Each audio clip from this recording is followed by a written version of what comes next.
did. I got a picture too. I'll share that shit on Twitter. We're going to start streaming with the logo here. Let's do it. I got that old school t-shirt on. I was wondering if I should wear it or not. Oh, yeah. That vintage pillaging tee, dog. We got vintage pillaging tees now. We got vintage pillaging tees, y'all. Yeah. We're here. What's good, y'all? We're in your ear hole. How you doing, YouTube? Come on. It's been a while. It's been a while.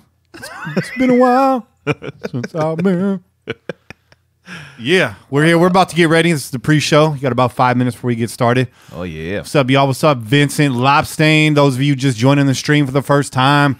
Yes, we are running a little bit late. This is a live, uncut view of the podcast up here in the Crow's Nest. You got the logo on the screen right now, but you'll be getting our pretty faces in just a moment. Running a little bit late. We got some weather.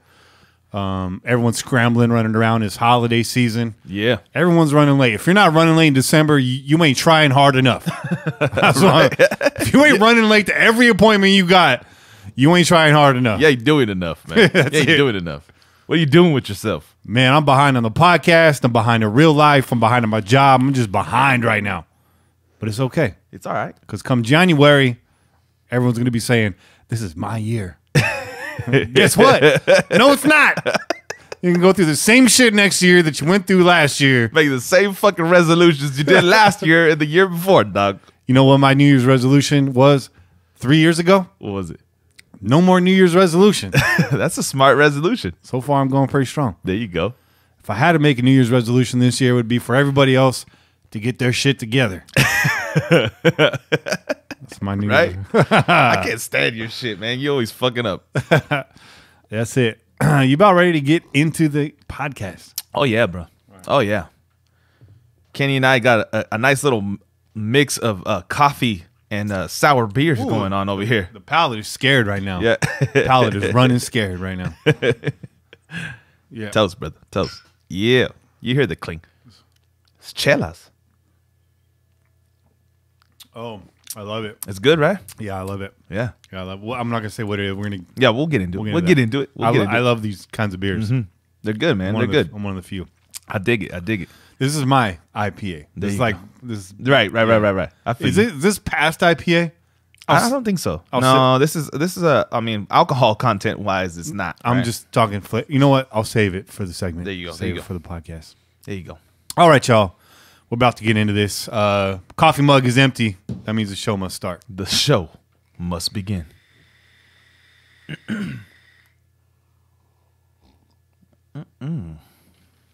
Wanted to change your coil out, but didn't get a chance. It's all good, dog. It's all good. It's all good.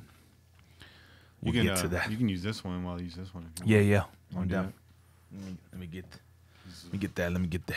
I got maybe one more tank after that, so be conservative. Should have worn a t-shirt into this. Kind of warm right now. Well, that coffee, man. Yeah. Coffee gets you that little rush, gets you a little sweaty. You know, got to do it. All right, let's get it cracking. Let's get it cracking. Oh yeah, let me add Bobby Wasabi to my quick hits right here. Bobby Wasabi, what's up, brother? That's right, Bobby Wasabi. You don't get a shout out today. You're actually in the quick hits. Quick hits. Yeah. That means you're getting tackled, dog. It means he's a damn star. Ain't gonna be no roughing the passer either, or fucking ain't gonna be no fucking taunting the fucking quarterback either. All right, you ready? Mm-hmm. All right.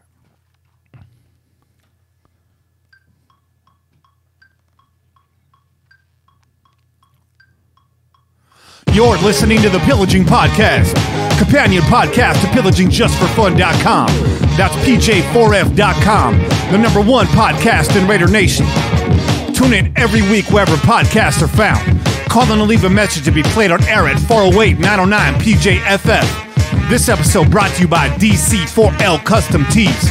Check them out at DC4LCustomTees.com. It's time to pillage another podcast. I'm your host, Kenny Stapler. What's cracking? Che. You already know, brother. You already know. We're back in the studio. Ain't nothing changed. Did we lose today? We did lose today. No, did we lose today? We never lose. That's the right. Raiders lost.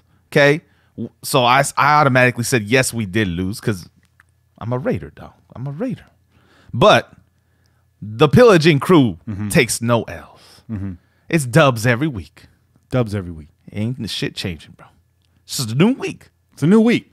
Same shit, new week. Yeah. We're running a little bit late, and as I mentioned in the pre-show, it's December. Everyone's running around like crazy. Yep. If it's December and you're not late, you're not doing enough. You're not trying hard enough. Yeah, man. What are you doing with your life? Get your shit together, though. Get it together. Be late. Be late a little bit, man. Do it. Do something, man. You showing up to your Christmas holiday party on time? Book yourself. Double book yourself. Try that out. Yeah, get busy. That's the theme for today's show. Get busy. Get busy, y'all. I just want to thank everybody right up front for the donations. Y'all continue to keep those coming in because we got big things planned. Oh, yeah. For this off season, the video format's going to change up a little bit for the good. Hopefully, if we can get some new equipment in here.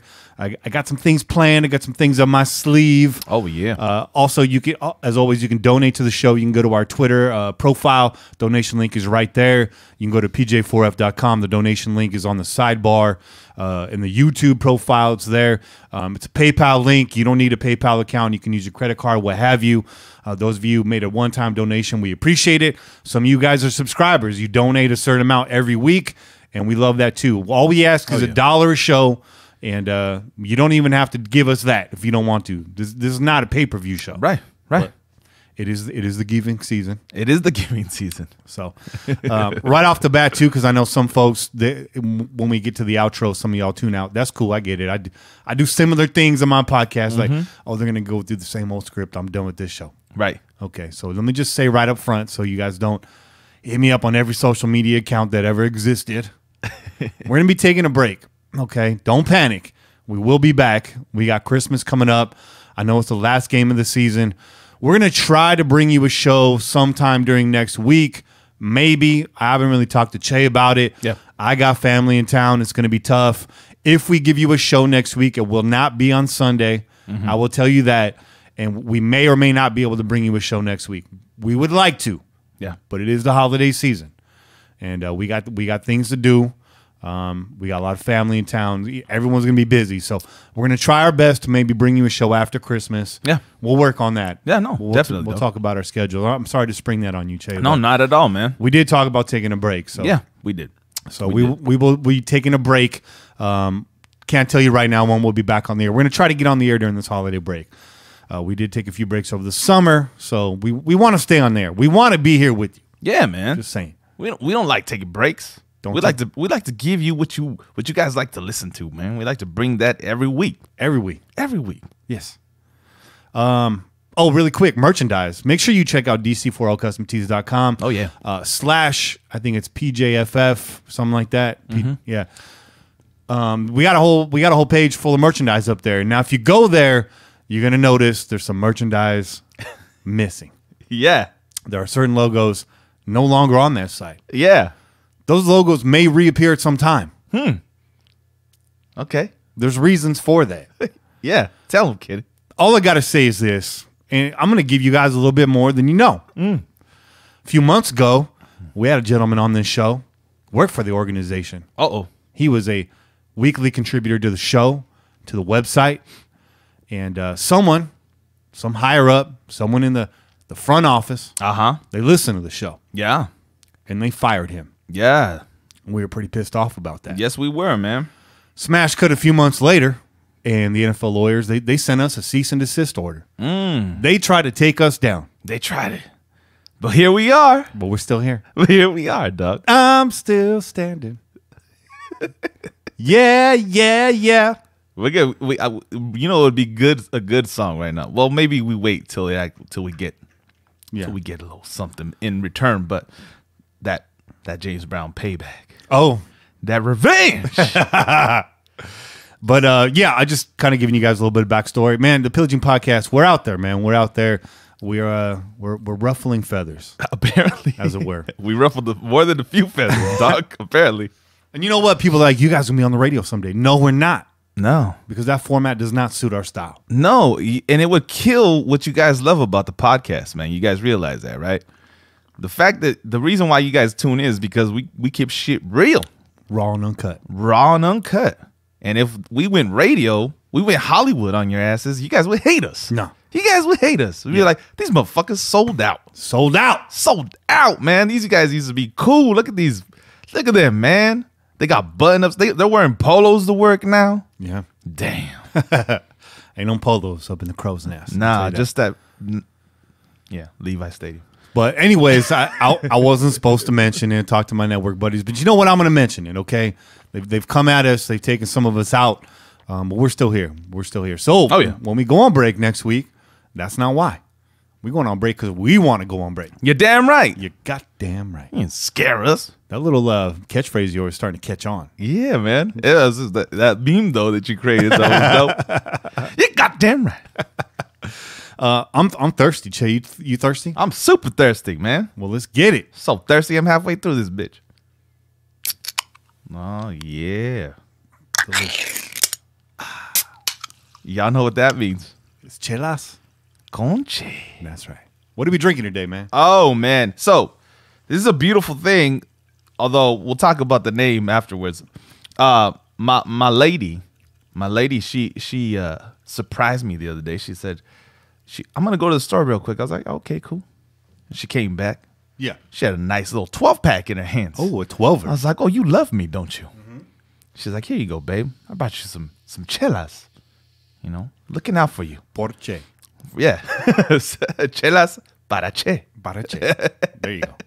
So, yeah, she brought me this new limited release by Lagunitas. Okay. But I was telling you guys earlier, the name kind of got me questioning my manhood. Your masculinity. My masculinity, dog. Your chainness. My chainness. But hey, you know what? It's a tasty beer, so I don't give a shit. This shit's called the Sparkling Swan Ale. Yes, there's a picture of a motherfucking swan on this, baby. But it's delicious. And Kenny can agree to this, right? It's a sour. It's a sour. You know, not everybody likes sour beers, but I drink them all, so it don't really mean much to me. Your boy here, Kenny, just so happens to love sour beer. So I was like, oh, this is perfect. It was meant to be. My lady brought these because she knew that I had to bring some to my brother. Thank you. Yeah. Thank you, so, lady. You know, we're gonna be throwing a couple of these during the show. You know, this is the first one. We got a couple more in the bag. I like it. 6.5. Not too bad. It's a nice little session beer. You know what I mean? Yeah. It's got a good flavor. The alcohol content of the IPA is not what bothers me. It's the way it blows up my palate. Would you say, though, a sour beer in terms of palate is beyond IPA or behind IPA?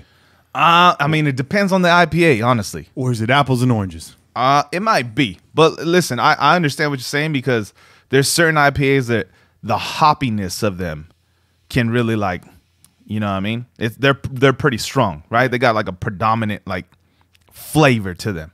But yeah, there's some IPAs that are a little bit more chill. They're a little bit. I mean, we've had those session IPAs. They ain't too bad. They're mellow. They're mellow. Yeah. But I do like myself a hoppy IPA, man. It's delicious. You do. I'm starting to get there, bro. Yeah. I think I'm starting to get there. You're hanging out with me. That's why. Went to Beer 30 in Santa Cruz. You goddamn right. You goddamn right. Went to Beer 30 in Santa Cruz on Friday for my lady's holiday party. By the way, a coworker of mine said they knew I was white, but they started to wonder, are you fully white? Are you really white? And I said, why? They said, because you say my lady all the time. And they said, it's not a white term. And I was like, it's not? I just said my lady. And you don't say you like your girlfriend or your girl. I said, no, I say my lady. Sweet lady. I don't know. Would you be my... I don't know. I didn't know that was an indicator of any kind of thing. Me neither, dog. This is news to me, too. I don't know. Anyways, went there with my lady, Beer 30. She was a bit confused as to the name when she kept telling me where we were going. She's like, we're going to Beer 50. Oh. We're going to Beer 40. I'm like, do you mean Beer 30? And she's like, yeah. You do know that's like a increment of time. Yeah. Not the amount of beers that you drink while you're there. And she's like, oh. I was like, yeah. The people are like, what time is it? I don't know. It's Beer 30. There you go. She's like, oh, I get it. I was like, yeah, it's Beer 30. I love my lady. She's a very smart woman, but she does not drink a lot of beer. So No, apparently not. that's a beer culture thing. Oh yeah, that's a beer culture. I think thing. that's a guy saying too. Yeah, but did she have 30 beers? Because then that would be really cool. She was trying, bro. She went for it. She had 3 12-ounce IPAs. Woo! Yeah, good ones too. They had a Citra in it. I don't know. Okay. They were good. I like it. They're pretty good. I had a coffee milk stout. Okay. Yeah, it's the number 1 over there. I believe it's from the Alvarado Brewing Company. I went local. That's nice. That's nice. It was a nighttime event. It was outside. It was cold. I wanted that stout, that winter beer. Oh yeah, that's that winter beer, bro. It's got like a little creaminess to it. Yeah. It's almost like you're drinking hot chocolate if it's a beer. Ooh, I love it. You know what I'm saying? I love it. There's only so as soon as that clock goes back, I'm drinking dark beers. When the mood's right. Yeah. You know, when the mood's right. It warms you up inside. Because we ain't gonna drink that in the summertime. Well, maybe No. you are. Well, yeah. Well, nah. You're gonna try to get something a little bit more crisp, dog. A little crispy. That creamy stuff goes out the window when the heat kicks in. Dog. You sweating. You trying to gulp down no foam, dog. You're just trying to get that nice, that nice clear, Although crystal clear beer. before our listeners call us out, we were drinking the peanut butter milk stout this summer. We were. We I fucking lie. I drink anything. But we're Just put it in savages. front of me. I'm talking shit over here, man. I drink anything. You bring me a 6-pack, I drink it. I guarantee it. I don't care what it is. At least sour beers that get you like right there. It got a little tang. Yeah, Now, like- tell me. How many of why? how many of y'all motherfuckers did it like the what the fuck were they called, man? Now I forgot it. Them crybaby gums, yeah. dog. Remember the crybabies? I did. Everybody liked the crybabies. I did. Okay, you used to go to the fucking 7-Eleven.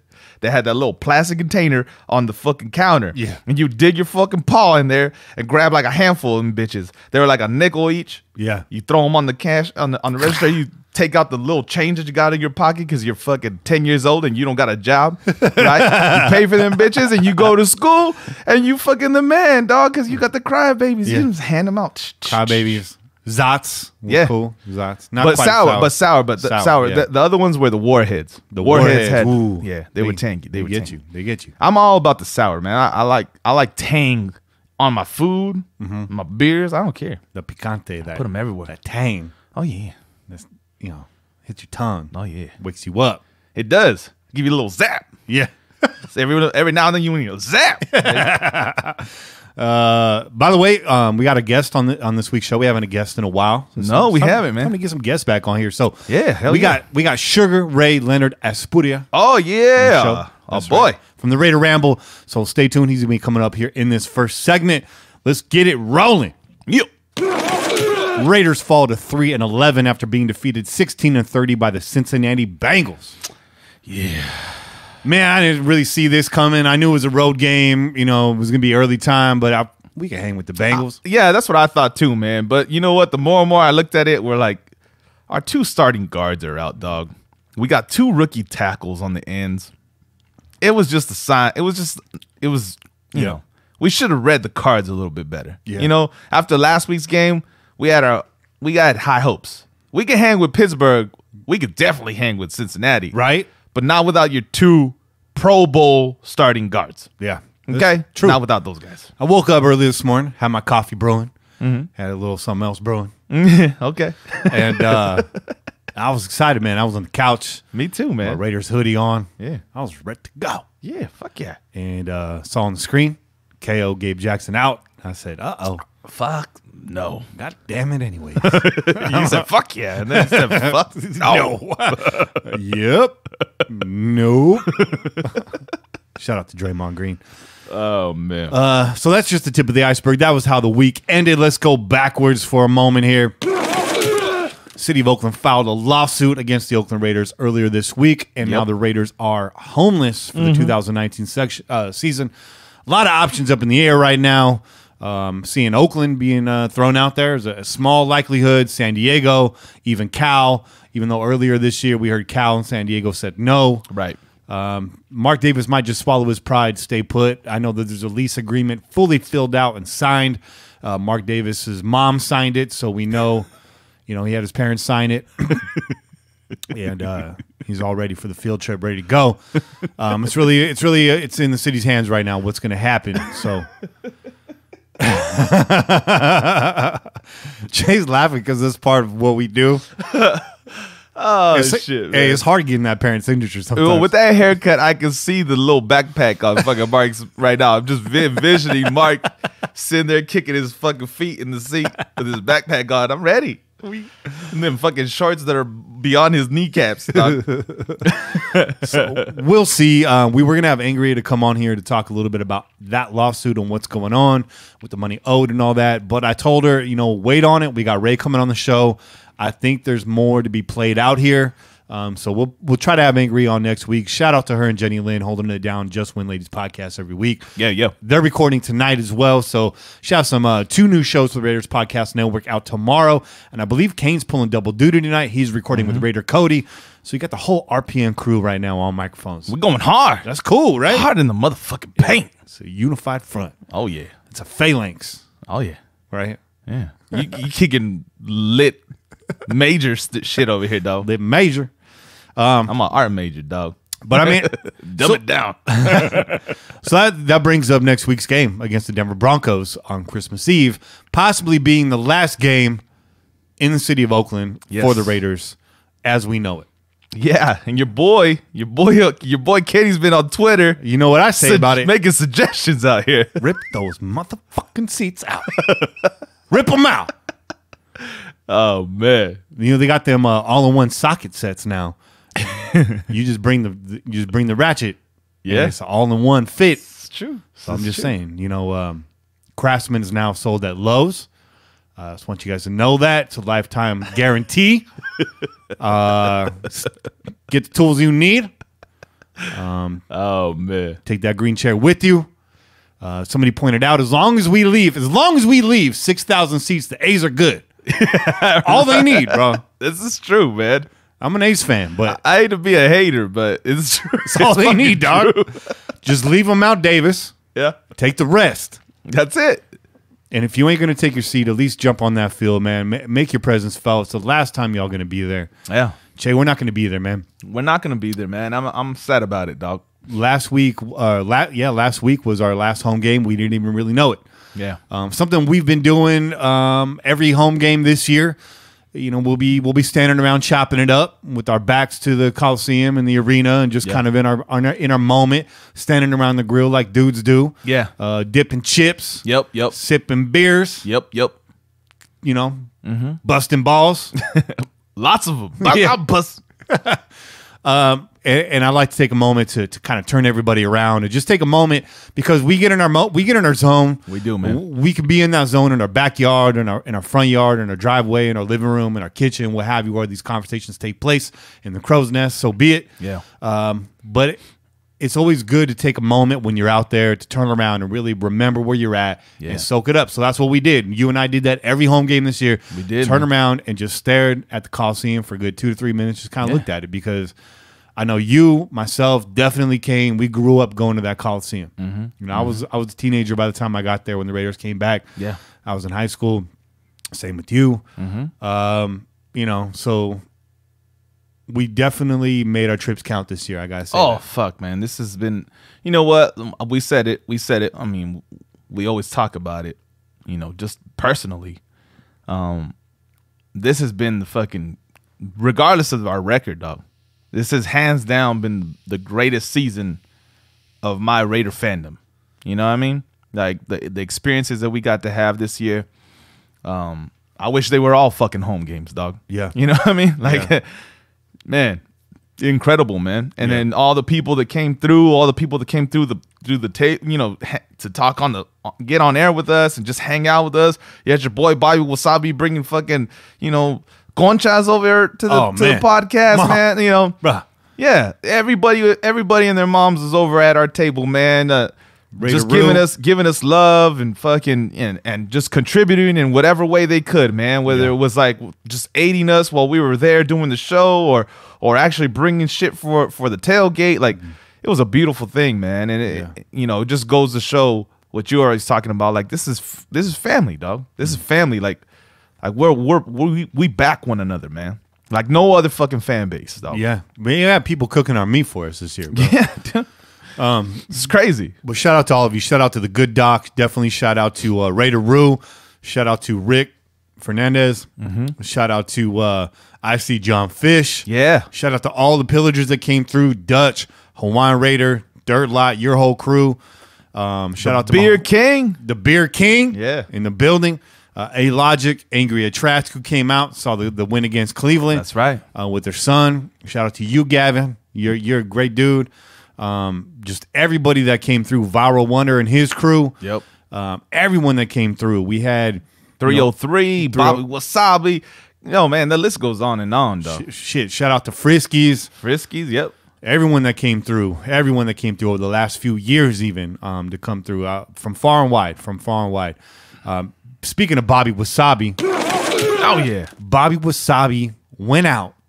He found himself the tightest pair of Purple Rain pants money could buy. Purple Rain. Purple Rain. Purple Rain. He Just When Ladies issued a challenge Oh, yeah. to any listener who thought they can outpunt Johnny Townsend. And Bobby was like, I can do it in tight pants. My boy Bobby wears a women's size 9. And he looks good while he's doing it. Hey, too. man. Do your thing, Bobby. Do the damn thing. It wasn't the most majestic of punts. But neither are Johnny Townsend's, No. Doug. Kicking out there in a beautiful Watsonville air. Yeah. Did he? Hey, my question is, did he go hit up that Wildcats stadium? Did he go fucking punt in the Wildcats stadium though? I couldn't tell where he was. Man. Oh man, I wish he was out there. You know, the smell of fresas in the air. Las fresitas Las fresitas. in the air. Those are strawberries, in case you didn't know. Wasson. Bobby Wasson. Bobby knows what's up. Bobby knows what's up, man, and I'm proud of him for taking the challenge. We're still waiting on more people to take that challenge. Yeah, what's up, y'all? I kind of feel like Angry took a shot at us. She said, none of the hosts are doing it. Oh shit. Well, you know what, Angry? Neither is you. Well, I don't know if she would if this wasn't the case, but she also posted up a fucking video of a goddamn blizzard out her front window. I've seen games played in the snow. This is true. Seen it. This is true. Where's your commitment to excellence? So, Angry, if you do it, we'll do it. How about that? There you go. I like it. Fire right back at you. Challenge accepted. Nobody's taking credit for the trades this year. Everyone's passing the buck. I don't know whose idea that was. They asked John Gruden. John Gruden said it wasn't me. It's crazy. They asked Reggie, and they said, well, it was a group effort. They asked Mark Davis to say, well, it wasn't me. Well, we heard it was you. Sounds like a Shaggy song, dog, and I hated that damn song. Kickback bombastic. They call me Mr. Bombastic. That one was actually cooler than the fucking song that made him the most popular, man. Oh, man. Yeah. With his fake Jamaican accent, that motherfucker wasn't even from Jamaica, dog. Nah, where's he from? I don't even know. He served in the military, the U.S. military, dog. He's from, like, here. Well, thank you for your service, bro. Yeah. Thank you for the service, but fuck. What's up with the faking of the accent, dog? Ask Drake about that. Right? Absolutely. Absolutely. Hey, man, Drake is faking a lot more than just his accent. Just saying.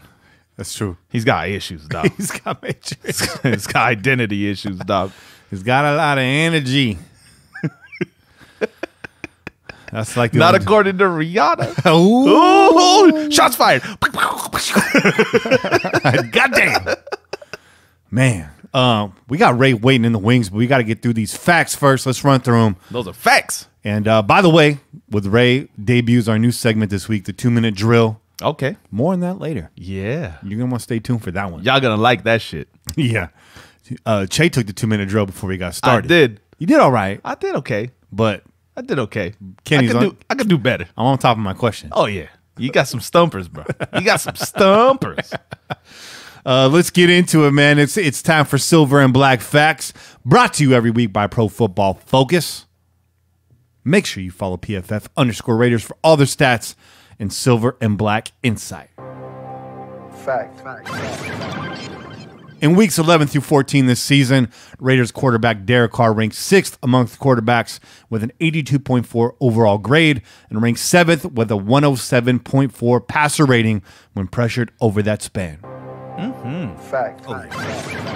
Raiders center Rodney Hudson grades and rank amongst centers overall grade 79.5. That's good enough for second in the league. Pass blocking is a 90.8 first with only 4 total pressures allowed and 0 sacks. Run blocking checking in at 70.4. Good enough for 5th. He's top 5. Rodney Hudson, ladies and gentlemen, the smartest man in football. Yep. Fact. Raiders tight end Jared Cook grades and ranks amongst tight ends. Overall, 78.4. Third, receiving 85.5. Third. Fact. Yep. Facts.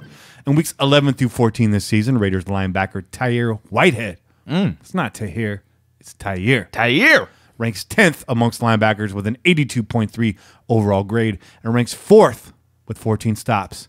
Tackles that constitute a win for the defense over that span. Tahir Whitehead, you're finally starting to wake up. Yeah, but dog. You went a little too high today. You went a little high, but you know what? We were talking about this. I like the effort. Okay. And you could tell that he was thinking, this motherfucker is about to jump over this Go pile. over the top. Yeah. I'm about to meet this motherfucker at the top. So I like it, man. He was going for it. He went for it. Yeah. He went for it.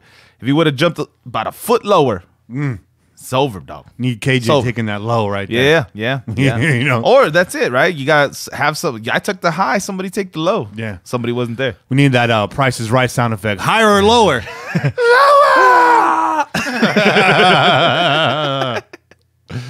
They always get that shit wrong. Always, bro. Among qualifying quarterbacks in weeks 11 through 14 this season, Raiders cornerback Gary Conley's 0.39 yards per cover snap allowed ranks 3rd, and his 54.2 passer rating allowed when targeted ranks 9th. Yep. Fact. In weeks 11 through 14 this season, Raiders safety Carl Joseph ranks 7th among safeties with an 83.7 overall grade and ranks 9th with a 77.4 coverage grade over that span. Has KJ done enough to be here next year? We asked Ray Espuria that question. Oh, later on in the yeah. show. Stay tuned. Stay tuned. Fact. That's a tease. Oakland continues to struggle on 3rd down, going just 3 for 14 for the day. That's a damn shame. Yeah. 3 for 14 on 3rd down. You know what the problem was there? Derek Carr sacked almost every single time. Yep. Pressured, just killing plays, man. They were just killing plays left and right. I mean, what would you do? I would have been sending the blitz too. What would Yeah. you do? You know what I mean? It's true. It's true. Fact. Today, the Raiders gave up 84 yards rushing in the first half, 171 yards total for the game. They had it contained in the 3rd. Yeah. And what did I tell you early in the game? When the levee breaks, bro. Yeah. The great Led Zeppelin said, when the levee breaks. Yo, they were just out there too long, dog. You know, the offense was sputtering. Like we said, the O-line was not holding up, and it's just a matter of time. Like I said, I appreciated the effort. They were doing their thing, and even going into halftime, they put up some stops. They held kept us within reach, man. Because there could have been a lot more touchdowns going on, man, with the field position that they had. Oh, You know what I mean? God damn. Yeah. Yeah. They had ridiculous field position, man. They were in there, man. The Raiders defense were in there as much as they could be. Yeah. They were the offense needs to reward the defense. And it happened today. Yeah. Fact. Both teams averaging over 4 yards per carry. However, volume was the Bengals' theme as they rushed the ball 41 times to Oakland's 16 attempts. They had that lead, though. That's what it was. Last but not least, Raiders quarterback Derek Carr kept his interception-free streak alive. Derek has thrown 299 consecutive passes without a pick, which breaks Rich Gannon's previous record of 277 in 2001. That makes 9 straight games without an interception for number 4. Yep. I know what the comeback is already. Well, the check downs and You know what? Earlier in the season, you guys were saying, Derek didn't need to throw that up. He's forcing it in there on first down. Doesn't need to do that. Right. Well, he learned, man. Gruden told him, man, just keep the ball. Keep the ball. My offense is about protecting the ball, live to play another down, and that's what we've been doing. And I feel like it's been less checkdowns. Yeah. There's some quick throws, but we saw the guy push the ball downfield in the last 3 games. Didn't happen so much this game. Again, you're under pressure. He hit Jordy on that one, though. He hit Jordy on that one. If not for penalties on the O-line, Yeah, that's a touchdown, dog. for sure. Yep. And then busted coverage. You got Jordy big on the, you had Waller with the catch and run. There you go. 21 yards. Waller in the broken coverage, right? Was the 44-yard? That was Waller again, right? Yep. Who the fuck is Waller, bro? Yeah, I didn't know who the fuck he was either. I was like, Hey. Wally from Leaving the Beaver? What's this, bro? Yeah. Yeah. That's our Silver and Black Facts, brought to you every week by PFF_Raiders. Make sure you follow them. Shout out to Mike Gorelli out there giving me stats every week. Now, a lot of these stats that you got were up until this game. That's just because of the timing of our show. Not to discredit Mike's work. He's getting us these stats as soon as possible, and we're still trying to wedge them into the show because I'm doing the dance right now. Because they're still relevant, man. This team has played a lot better down the stretch. You're seeing some fight. Oh, yeah, man. Seeing some fight. So, some injuries, they just loom large. And That's true. I think that was the story of today's game. Yeah. We'll break that down more in the second half of the show, especially when we bring Kane on here. We go over the good, the bad, and the ugly. It's time to get Ray on the show, bro. Let's do it, dog. You ready to do that? Yeah. All right, let's do that.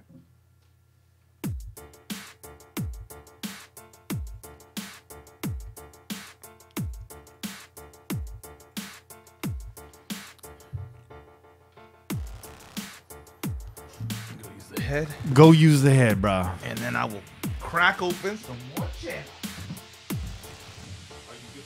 How you doing on that one? What's that? You kill that channel? Yeah, right now.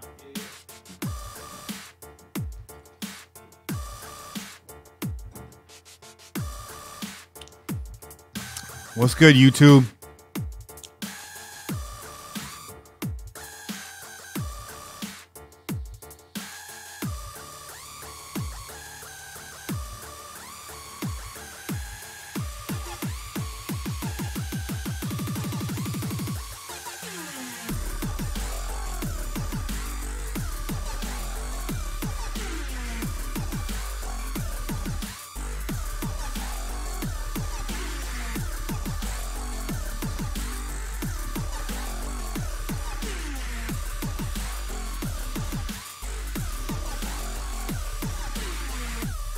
Hey, I'll get Che a bedpan eventually.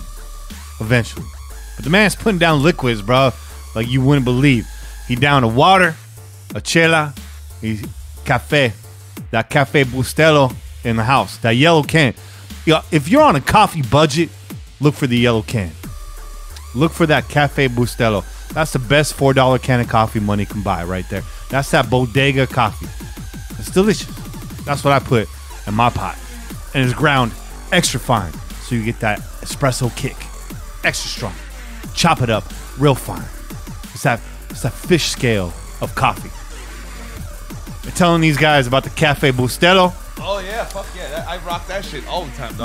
That's what we're drinking tonight. That's why I rock at the office, dog. That's what picks me up in the morning. Maybe I should start a Cafes con Kenny. There you go. Let's go, Kenny. I like it, dog. Fuck yeah. Oh, man. Let's see what's up with Ray.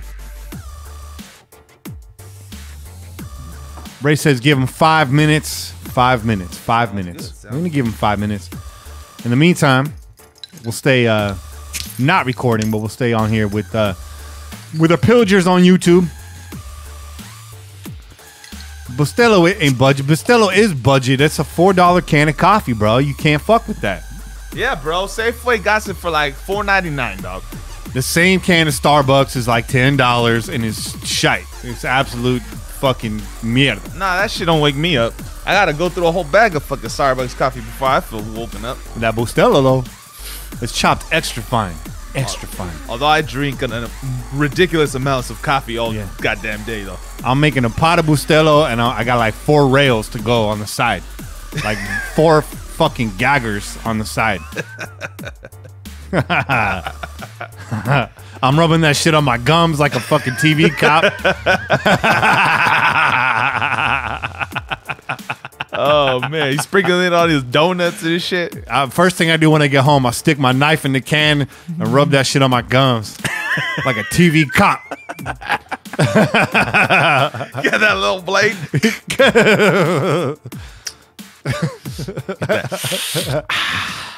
This is 100% grade A right here, Johnny.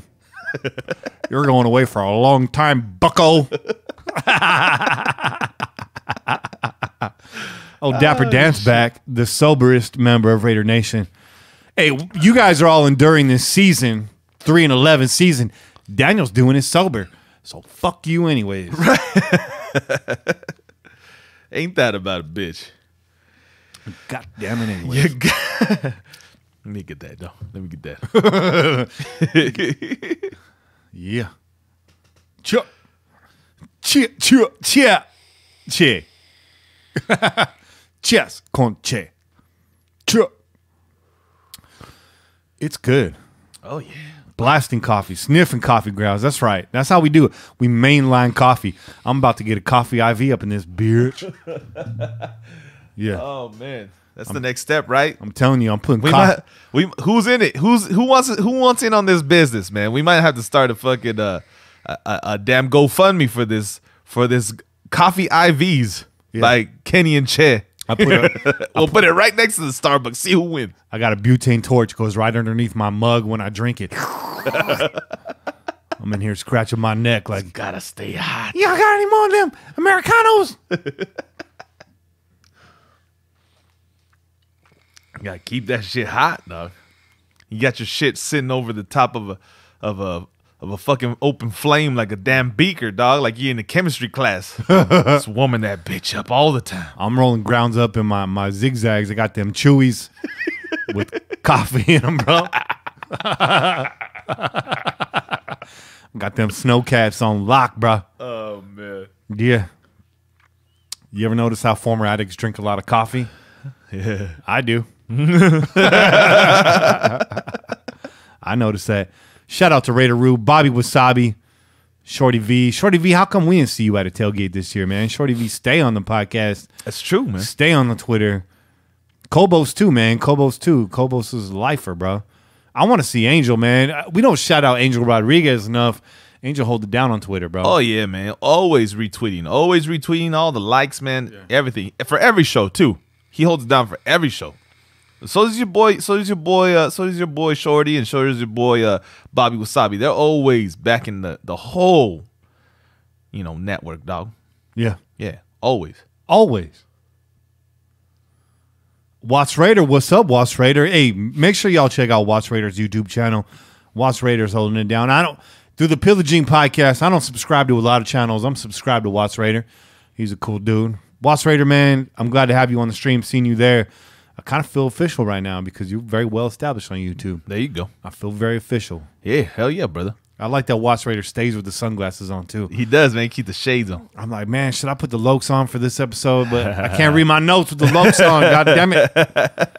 And when we get the new video set up and the new lighting and all that, I can wear the Lokes. Che knows I don't go anywhere without my shades on. Your boy Kenny feels naked without his shades, man. We went to the game a few weeks back and he was lost, man. He was like, oh no, I forgot my shades. I forgot my fucking Lokes, dog. He almost bought some at the goddamn gas station. He was so stressed out, dog. I did. All they have was those fake ass rainbow Oakley bitches. I wasn't about to rock that look, bro. That neon muscle shirt look. You didn't want to go for that Ultimate Warrior look? You didn't want to get that Macho Man on, dog? Them wraparounds, dog. Them Bret Harts. them Bret Hart hitters, bro. Looking like Owen Hart, dog. Looking like Owen Hart, man. Yeah. Oh, damn, bro. He's the blonde guy, bro. Owen Hart was the blonde guy, dog. Yeah, it's true. He's a güero, man. He's the güero, man. The güero. All right, let's call Ray. Let's see if he's ready, and we'll get back to it.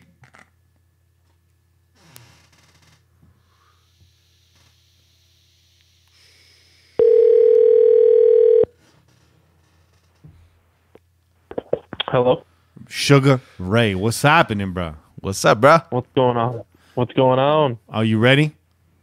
Yeah, I'm ready. Yeah. Wrong answer, bro. Wrong answer, bro. I'm ready like Johnny Townsend. Oh, no. Also wrong answer, bro. Also wrong answer, bro. Shit. All right. You ready? Yeah, I'm ready, dog. You're always ready. Chase, stay ready. Stay ready, dog. All right. Here we go. Here we go. Quiet on the set because I'm about to begin. Oh. And we're back, and joining us on the show is Ray Espuria. Ray, tell these folks where they can find you and who you write for. Tell them all about yourself. You can find me on Twitter with the ever creative Jackass Sporia handle. It's a play on my last name with Jack in front. And you can find me on the Ramble most times, and sometimes on Full Press Coverage Raiders. All right. You're on FBC too? Yeah. All right. I like it. I'm doing double duty, doing triple work today on the Pillaging Podcast. Ray, we see you, bro. We see you out there, bro. Hey, man, I'm like Cody Rhodes, man. Whenever I get a call, you need to go in the ring, I'm in. Cody Rhodes. Cody Rhodes, man. I like the wrestling knowledge. You're going to need that later, bro. I'm going to be testing you. I'm going to be testing you real good. Welcome to the show, Ray, though. It's been a while. It's great to get you back. We haven't had a guest on in a while. I'm glad to say that you're breaking the ice and coming on there with us. We appreciate that, coming on a Sunday on game day. It's late. Where are you at, Ray? Are you in California? Yeah, I'm over in a tiny town called Diamond Springs, just east of Sacramento. Okay. All right. I should hit you up when I'm out there because I go up to Sacktown every now and then. I got friends and family out there. We should get together for some chelas. There you go. I like There that. you go. That's a good idea. Ray, let's get right to it. It was a brutal game today. Hard to expect much from the offense given the issues along the offensive line. KO out. You got Jackson out. Miller and Parker still taking their licks. Big licks today. But what positives, if anything, can we take away from the Raiders' play today? That Darren Waller kid, I think he came in and showed that, he's at 6'6", 250, but can run a 4.4. He's a guy that just needs to keep his head straight, but I think he's a dude that if he continues and Gruden implements him more in that offense, I think he can be like a Jared Cook type mismatch nightmare. You know who needs to keep their head straight? People trying to tackle Waller. That's who needs to keep their head straight. That dude is a freight train. Would you say 6'13", 275? Yeah, he's about LeBron James height and weight pretty much at this point. Fucking Andre the Giant over here, Doug. Yeah. How dare you bring LeBron James up during this podcast? Oh, that's how discombobulated this loss has got me, man. Oh, bro. Well, I like that. I like that call. There was a feeling there for a while. I'm talking about the season. We're going macro. There was a feeling for a while. Many still feel this way. Hey, we're losing anyways. Keep it going, and let's get that pick. As you know, San Francisco wins today, pushes us into the number 2 spot. But regardless, Right. Where do you stand on this sentiment? Was this a game you expected? Hoped the Silver and Black could win? Are you happy we lost? Are you sad we didn't win? Where are you in regards to the tank? Oh man, I think you got to win every time you go out there. You're fucking right. I joke on Twitter that you should lose to try to get that pick, but here's a little secret. Whenever I use the crying laughing emoji, that's my sarcasm emoji right there. There you go. It's /S, by the way, to indicate sarcasm font. Oh, I know. But to me, it's like you got to win. And I was disheartened by the loss because, they put, a good game against the Steelers, a team that's in the division with Cincy, and then they go there. I understand it's cold. I understand you don't have the 2 guards, and I understand Derek Carr has issues in the cold. But, man, that was brutal. Yeah. Hugh Jackson finally got his win against the Raiders this year. Right. He had to get fired to do it. I know. You old milk dud head looking motherfucker. Oh man, when he high-fived Sam Hubbard after a sack, I was just like, and there goes Action Jackson right there. Yo, whopper noggin. yo, razor net looking head. I know a lot of people that like their hair's thinning, and I'm like, you should just shave it, dog. My dad in particular, you should shave your head, Dad.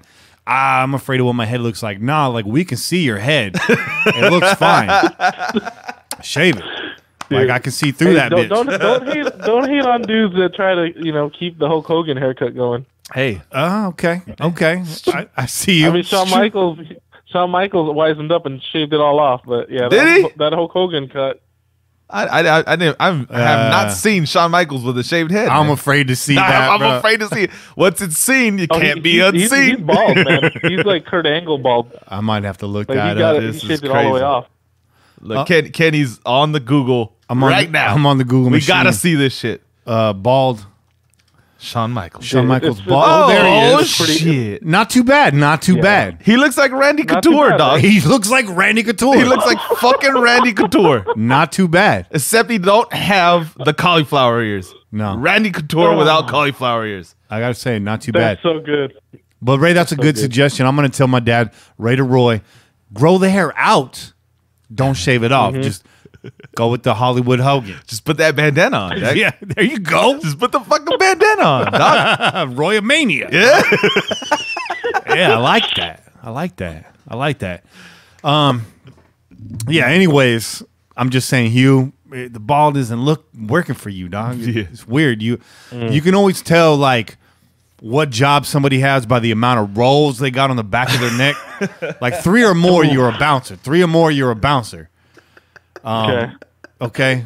I don't know where Hugh Jackson fits into that, but Is he almost a bouncer? He Maybe. might be after this job, dog. If he can't hold on to this fucking job, he might be a bouncer, dog. That third roll gonna pop Dude, in he's like a bouncer, bitch. Because that dude, he's a bouncer because he's what? How many teams did he bounce from? he He's been so bounced. He's been bounced. Hugh Jackson been bounced since been bounced. He's Ben Carson since Ben Carson. Well, Hugh Jackson.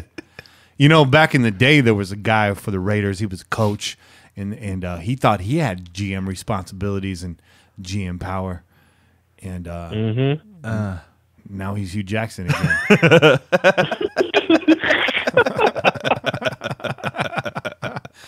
And now John Gruden's in the mix. I hope John Gruden doesn't shave his head. That's wild. That'd be a wild look, bro. But that'd be real wild, dog.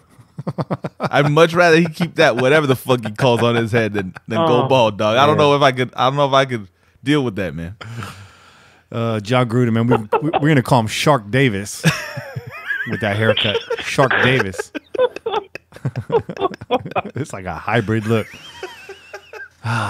But Ray, let's dig into to you and some of the work you've done. You recently wrote a piece regarding the current GM situation, or rather, the lack thereof, in the land of pillagers. Right. Your first choice was Scotch McLuhan, as we like to call him around here. Scotch McLuhan. Yep. Scotch. I love Scotch. Yet he has apparently taken himself off the board. But more importantly, aside from actual names out there, you'd prefer the Raiders hire a GM that will not be afraid to disagree and disagree regularly with John Gruden. Explain your position on this. I think that to work with John Gruden, you got to be an asshole. Like you have to kind of deflect some of the mannerisms that he has. You know, on TV, he's all about pumping people up. He needs someone in that room to be like, I'm going to take Nick Bosa. And that the dude goes, nah, that dude's MAGA or something, you know, just try to find something bad. Try to find something bad to be like, just poke and prod at Gruden. Because I think he needs that check and balance. He needs someone there to be, like I said in my article, he needs someone there to just be like, you're effing crazy, dude. Someone there that will be that kind of whatever happens, just be like, nah, that's not a good idea. Even if it's a good idea, just get in his ear. Because if he has yes men all the time, people I see on Twitter all the time harping on the Colton Miller, Derwin James. If Gruden has his way, we're gonna have a team full of Colton Millers. Oh, wow. Yeah. So we need a guy like when John's like, I'll tell you what, man. He's like, I'll tell you what, man. Right? Yeah. Just be like, man, that's just to be in there in that room and be like, nah, dude, you know what? You're not right. This is what needs to happen. To have that kind of, and John says that he wants that. He wants dissent and disagreement, but this person needs to be like so bad that John goes, why the hell did I hire you? All you do is naysay. But in the end, that'll help the Raiders out a lot more. It will, and two things to that point. The late, great Al Davis has a quote, and I don't know if this is his original quote, but I quote Al Davis all the time with this. If everybody in the room agrees with you, then somebody's lying to you. Oh. And I feel that wholeheartedly. And also, our show, we have a guy like that. His name's Raider Kane. Yeah. And Raider Kane stay you go. apologizing for being like, I know I'm the odd man out. I'm like, nah, dog. Like, it's boring if we always agree with each other. You Yeah. know, Che and I don't always agree, Exactly. but you know, we usually come to the middle. But Kane sometimes way out in that field. But you know what? Kane's right a lot of the time. Yep. And even when he's not, it makes for great conversation and new ideas. So I see you, Ray. I see where you're coming from, and it's hard to disagree with that. If everybody's on the same page, then why do we have a GM? You know, why is that guy there if he's just going to agree with John and roll over? So that'd be interesting. Dude, you guys saw Teddy Bruschi's face, right? When Stephen A. Smith said that Hunter Henry and Derek Johnson, right? Yeah. He looked like that is the this face, crazy that is the face of the new motherfucker. exec. That's what we need every single time John talks. The exec just doing that Bruschi face. Are you trying to hire Teddy Bruschi as our GM, dog? Are you trying to hire Teddy Dude, you know Bruschi as our what? GM? No, even though he's one of my Filipino people, I'm cool with Teddy. Yeah, Teddy's cool, but him in a room with John Gruden, he might stroke out. Dude, He might. he might have that face on permanently. Yeah, Oh man, that shit was ridiculous, dude. it was. So who posted? I saw that posted on Twitter too. They're like, they had like a list of all the shit that Stephen A. got wrong. They're like, Stephen A. needs a goddamn day off, dog. Let that motherfucker take a break because his fucking brain's broken. Exactly. I wonder Exactly. I wonder what it's like to kick it with Steven. I bet he's real quiet, like off the air. You think so? Steve, you good, man? I don't know, man. I'm good. I'm good. Unequivocally, I'm good. That was a short answer, Smith. Mr. Smith. Any other names you want to throw out there, Ray? Is there anybody else on your board besides Scotch McLuhan? The only other dude that I thought would be a good spot, they tried to line him up for an interview, but Cleveland swooped in, and that was Elliot Wolf. Okay. Because he's a young guy that, you know, you can have him in the room, and you know he's not going to be a yes man because he's still too young. He's not jaded yet. Right. Like, if you get Mike Holmgren in there, he might just be like, I'm cool with whatever Gruden says. I'm getting paid. Yeah. Mike Holmgren just eating oatmeal like Wilford Brimley. Diabetes. Diabetes. Yeah, you notice how you never see Wilford and Holmgren in the same room together? I really liked Mike Holmgren's work in John Carpenter's The Thing. He was excellent. He's excellent. Oh, that's so good. Oh, good. Just shout out to the name Wilford Brimley. Who names a baby Wilford? You know? That motherfucker's parents, dog. Yeah, you think his name is bad? What the fuck is their names, dog? Oh, look at little Wilford. Oh, I know. There's some parents trying to get like an revenge on their old school parents, man. What'd you say, Ray? That's like an old school name, Wilford, man. Wilford, man. Wilford. Wilford is an old school name. Dude, his pops was probably named Archibald. Who knows? You're goddamn right. Archibald Aloysius Brimley. I like that. Let's move along. Is it more of a common name? A guy you know, a guy that I still root for. I got 17 of his jerseys, and his name is Carl Joseph. Those of you that have been listening to the show know the struggle of me buying a Carl Joseph jersey. All the styles on those jerseys is different too. The lettering is all different. I got one that says Carl Joseph on the back. The front, the first, and the last name, just in case you didn't know. It's Carl Joseph. I'll be giving that away next week on the air. But just so you guys go through what I went through, I'm going to ship it to China first, and you got to find it. Anyways, has Carl? This is also noted in your article as sort of a quick hit at the bottom. Has Carl Joseph done enough to earn himself on this spot? Earn himself a spot on this team next year, keeping in mind that Siegel is his agent.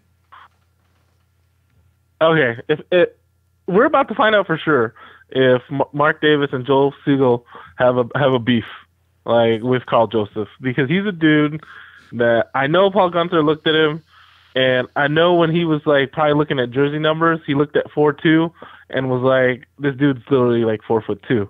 Because he doesn't like how short he is. But he's come in and literally become like that hammer back there in that secondary. Yeah. We all know he was going to be that, and I think it took a while for him to catch up to Gunther's schemes. Yeah. But like legit, I would re-sign him. But we're about to find out if good old Steven Seagal, Joel Seagal, has that beef with Mark Davis with that dude right now. That's right. Right now, the Raiders are under siege. Oh wait, are we talking about part 1 or part 2? Part 1 was the jam. Dog. Part 1, dog. Yeah. You know, Carl Joseph going to pop out of a cake. There you go. Yeah, at the end of the offseason. Tassels or no tassels? Let me tell you something, Joe Siegel. In the NFL, nobody's above the law. Nobody. Right. I love Exactly. to see him come in with the ponytail in negotiations. Then you ship that motherfucker off to Russia like the real Steven Seagal, dog. Oh, dude. Ray, I know. you personally, would you like to see Carl back here on the team next year? I would like to see him back because even though he's had some issues, where there's some plays that he's missed. Name someone else in that secondary that can tackle like that. Right. Yeah. Eric Harris Eric Harris can cover. He's not quite the hitter. I think they're a good combination. Get another guy, maybe a vet, maybe you draft somebody. I'm not sure what the safety class looks like this year, but I would like to see both of those guys back. We put a lot of heat on Reggie Nelson, a guy that has not really been mentioned on the show as much is Gilchrist, who also had a garbage season, in my opinion. Yeah. So, Right. Actually, I want to say Reggie Nelson probably had a better season than Gilchrist. Well, but listen, man, when he came over to the team, he was rated lower than fucking Reggie Nelson, I think. Man. Yeah. So, like, in the previous season. Pro Bowler Reggie Nelson. There you go. Put some respect on my man's name. Fuck out of here, man. Oh, man. So at the beginning of the season, Che and I, we went through the depth chart, and when we saw the backup listed for all interior linemen, offensive lineman positions, there was one name on that list, one name only, and that was John Feliciano. And he's been hurt. He was out. We saw Chaz Green and someone else in there today. John Feliciano is a free agent at the end of the year. He may have done enough to earn himself a starting spot somewhere else, but do you see John returning to this roster next year? There's a lot in terms of depth that needs to be had. I think an offensive lineman carryover is key. Having guys that have been there before is key. Would you like to see John back next year? Will Fat Klay Thompson be back next year? Oh, man. I love calling him Flat Klay Thompson. I think his due diligence, he needs to go see if another team's going to pay him bank and give him a starting spot. The only thing that I can imagine that happens is if the Raiders go, all right, we can either keep Gabe or we can get rid of Kalichi. What are we going to do? If one of those guys goes, maybe Fat Klay comes back. But, I mean, it's in his best interest to go see if a team's going to give him bank and a starting spot. Right. This is true, man. Okay. This is true. Ray, I'm about to put you on your toes right now. Oh! We got a new segment on the show. It's called the 2-minute drill. And I'm gonna fire about 20 questions at you. Not about. Exactly 20 questions. 20 questions. But I'm going to give you about 2 minutes to answer those questions. Ooh. Che, I need you to keep score, man. Okay. All right. Hold on. Let me get prepared over here. Yeah, I need you to keep score. Okay. Hold on. Che's getting the trusty bat phone ready here. Bat phone is ready. Let me pull this up real quick. While he does that, I'm going to give you like the rundown of how this is going to go. I got 20 questions for you. A lot of them are Raiders related. Some of them are not. And you have not heard any of these questions, correct, Ray? I have not. Okay. I will not let you pass on any of these questions. You cannot pass and come back. You have to answer. Okay. You're either right or you're wrong or you don't know, which means you're wrong. And we're going to keep score. We're going to try to do this with most every guest that comes on the show. And you're the first one. You're popping the cherry right now. Okay? Okay. You ready for this?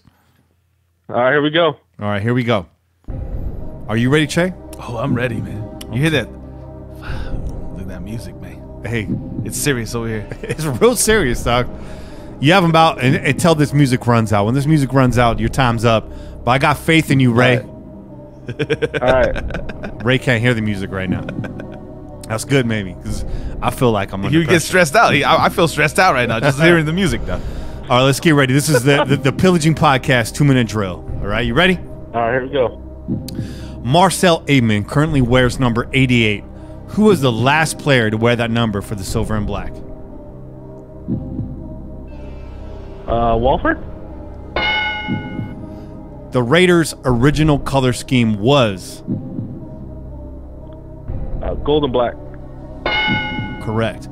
Before turning heel and being known as the Genius, this lesser-known WWF wrestler was known as Lanny Poffo. correct. His gimmick as a face was Oh, that one's good. That one, I don't know. his gimmick as a heel was It was a genius, right? what did he do when he got to the ring? Oh man. Shit. He read. What did he do? You're onto it. Yeah. He read something. What did he read? What did he read? Did he read songs? Did he read jokes? Did he read? I feel like he read like a valedictorian speech, like a poem. Correct. He read. Yeah. He read poetry. I'll give that to you. As a face, he threw frisbees into the crowd. Oh man. The worst punter in Raiders history is. Dude, I had two answers. I can only accept one. I was gonna say Leo Aragus, but Correct. Oh, Correct. you got that right, dog. Correct. I'm just going to stop you right there. That is correct.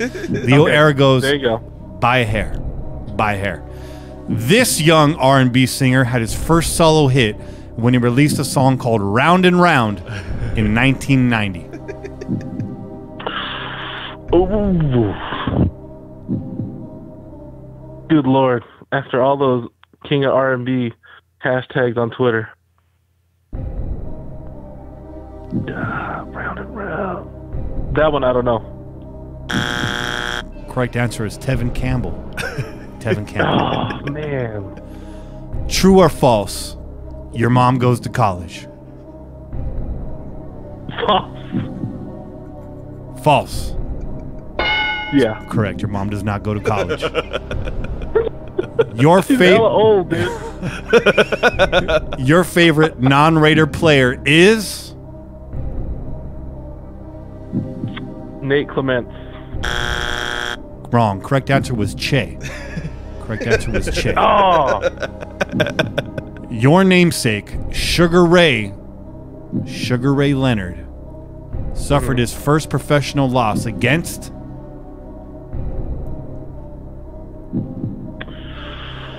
The Hitman Hearns? that is wrong. Damn. We were looking for Roberto Duran. Oh, it was Roberto. Finish this song lyric. All around the world, statues crumble for me.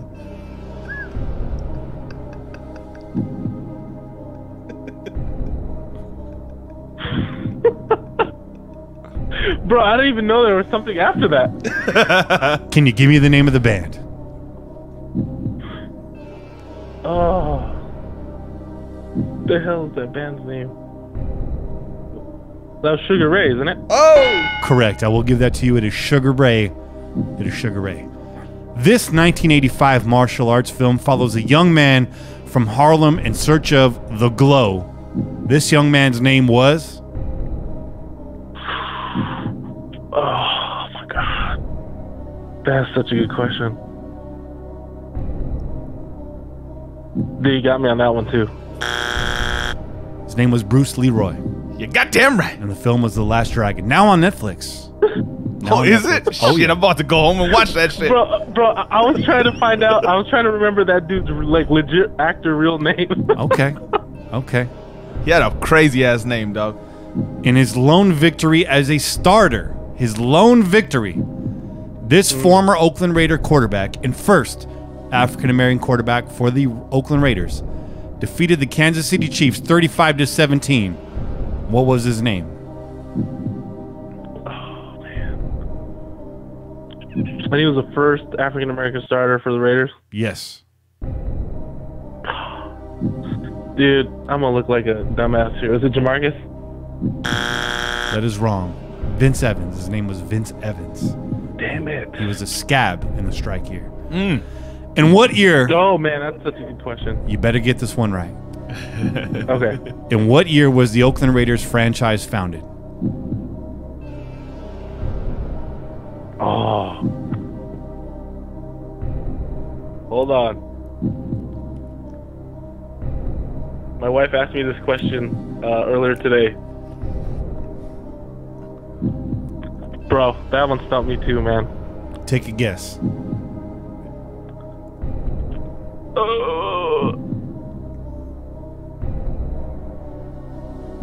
1960. Dude, you got me super 1960. 1960. Go ahead.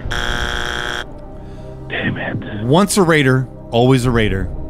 This young man was dealt to Minnesota for Randy Moss in 2005. Is it Napoleon Harris? Oh, Correct. You're back on a streak. Let's end this strong. The first Raider inducted into the Hall of Fame was... In 1980, the first Raider inducted into the NFL Pro Football Hall of Fame. Hall of Fame was... Dude, that's such a good question. You know what? The only name that came up when you asked that was 00 Jim Otto. yeah. Correct. You are absolutely correct. That's 2 in a row. We got 4 more left. The receiver or the quarterback, we will take either one, linked to the Raiders' longest pass play in history was... Oh, man. Dude, that's such a good question. Quarterback or receiver?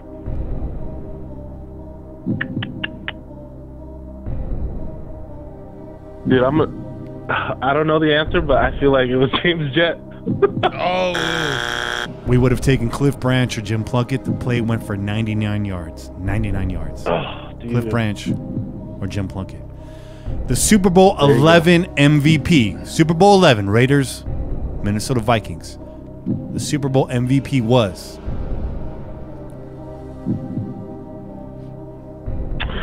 Damn it. That is such a good... The only thing that stands out from that game is that replay of Willie Brown. Oh, yeah. But it was not him. But I don't know who the MVP was. Dude, stop. It was Fred Biletnikoff. Oh, damn it, with his cigarette and everything. Everything. 2 more questions. What was Okay. the first year the Raiders called Los Angeles home?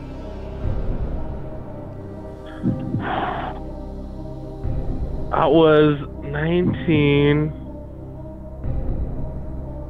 Oh, man. I want to say 83, but I'm not sure. You were so close. The year was 1982. Damn it. Last the year I was born, dog. You'll remember that forever now. Dude, that was the year I was born, too. Last question. True or false? During their time in LA, the Raiders never played a game in Oakland. True or false?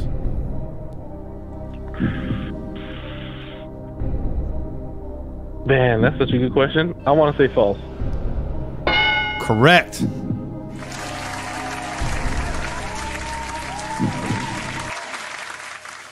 You didn't do too bad. Not too bad. I threw some wild ones at you, Ray.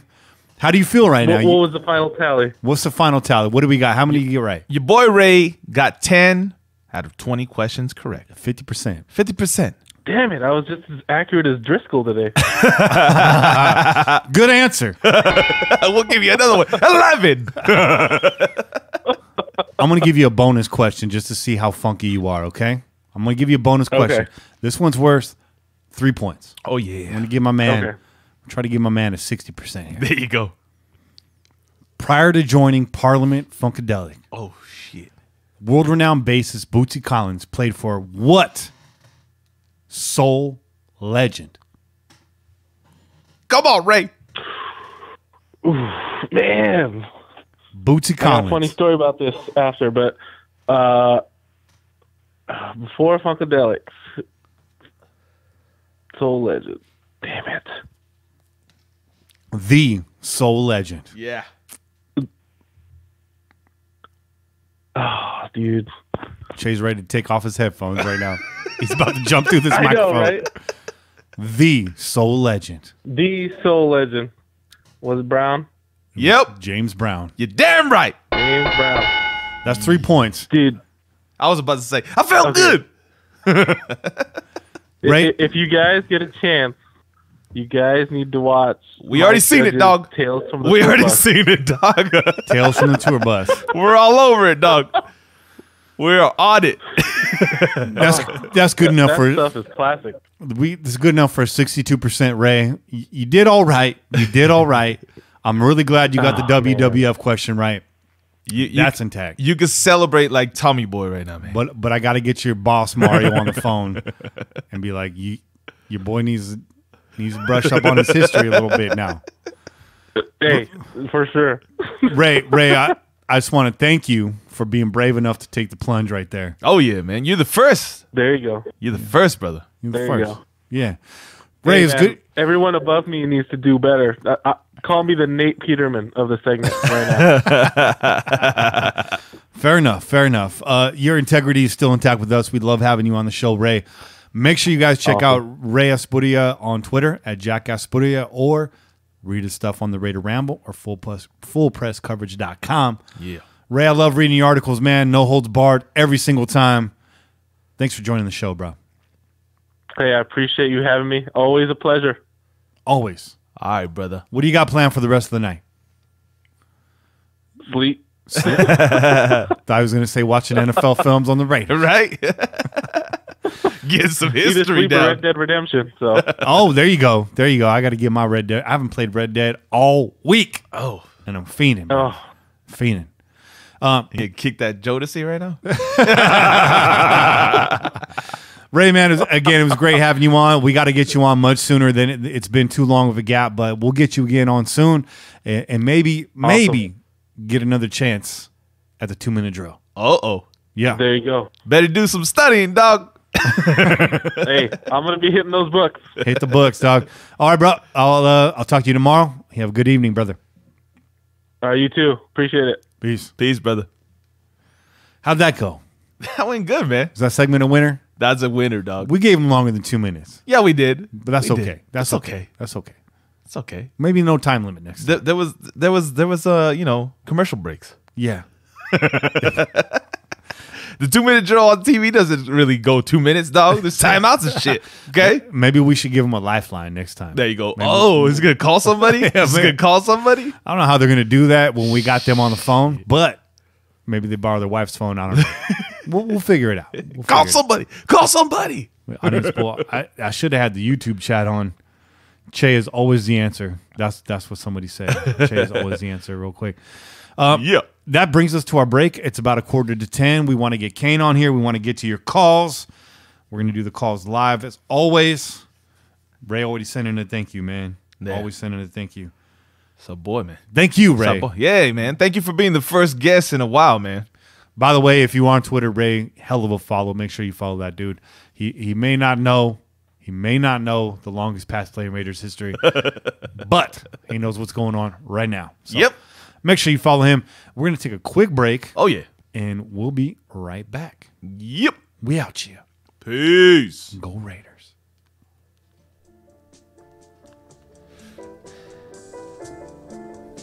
Doing that pee-pee dance over here, dog. Go ahead. Someone said I need to get you a bedpan. Too many cheddars, dog. I've been drinking them all damn day, alright? YouTube, what do you guys think? What do you guys think of the 2-minute drill?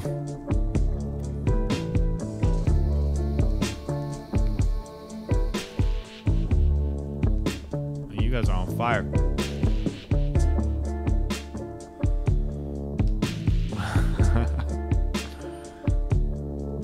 James Brown, man. James Brown. If you guys aren't watching Tales from the Tour Bus on Cinemax, produced, written, and animated by Mike Judge, make sure you check that out.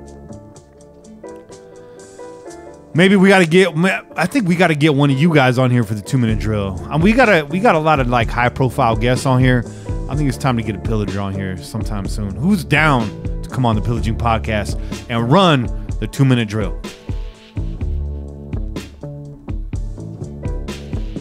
I mean, who's down? Who's really down?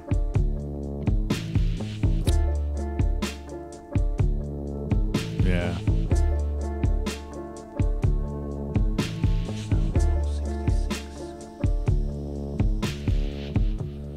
No such thing as too suspenseful, Bobby Wasabi.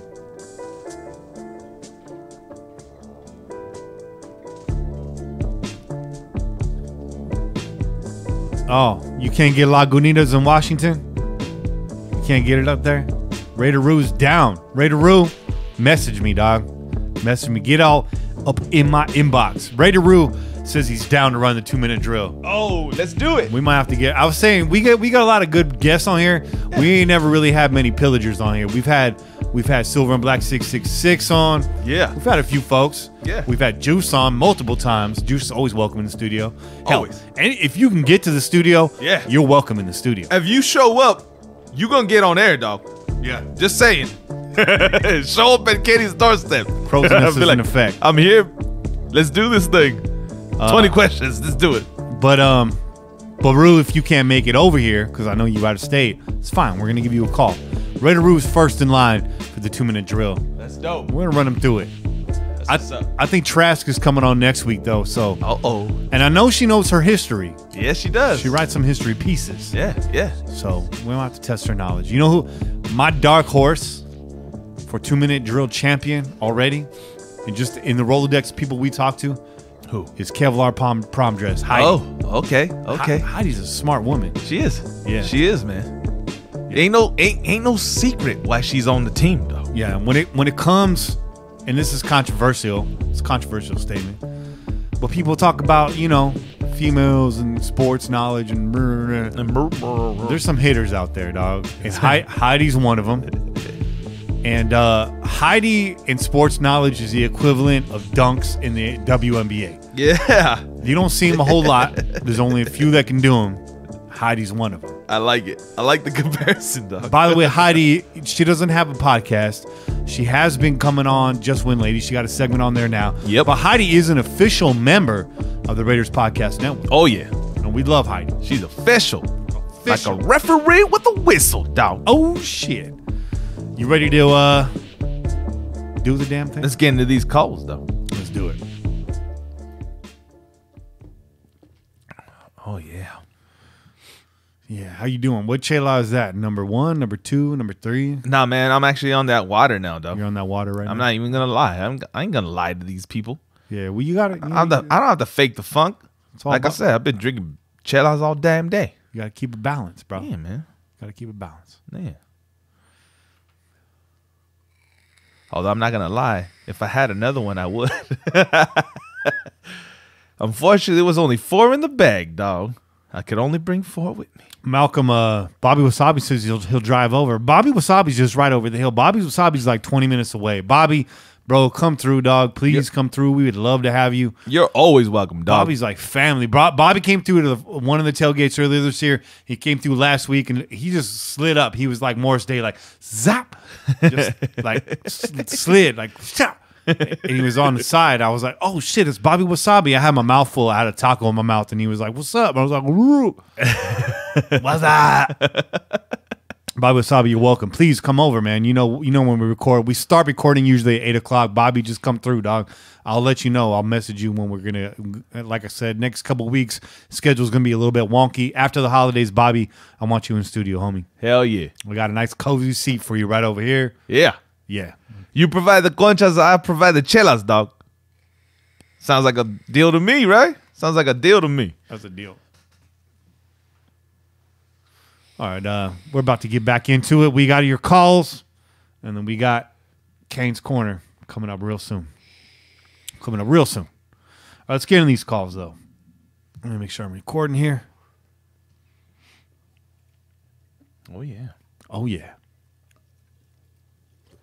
And we're back. Glad you guys enjoyed the break. We're doing it a little bit differently now. We're going to do the calls live on air. Yeah. Che, have you heard any of these phone calls? I have not. Me neither. This is the first time. Should we go back to most of these calls are from post game today. Some of them came in right at the end. But we got a call from Monday. Can we go back to Monday? Let's kick it, man. Let's kick it. This is a Monday call. This is basking in the win against the Pittsburgh Steelers. Just another man. Okay. What was that, Bananarama? I don't know who the fuck sang that, dog. The Bengals? But it's stuck in my head for the goddamn 80s, dog. All right, let's go. Let's go. This is coming from the 760. Settle. What up? What up? How y'all doing? It's the Pomona Raider. All right. Driving in traffic. Shout out Pomona. Just want to call. Had a hell of a win yesterday. I ain't gonna lie, man. I like to see them play hard, but I don't give a fuck what anybody says. I was kind of hoping for them to lose, man. I want Nick Bosa. Here we go. Oh, dog. Ain't gonna lie. Here we go. Oh, dog. Here we go. You called the wrong show, dog. I called the wrong show.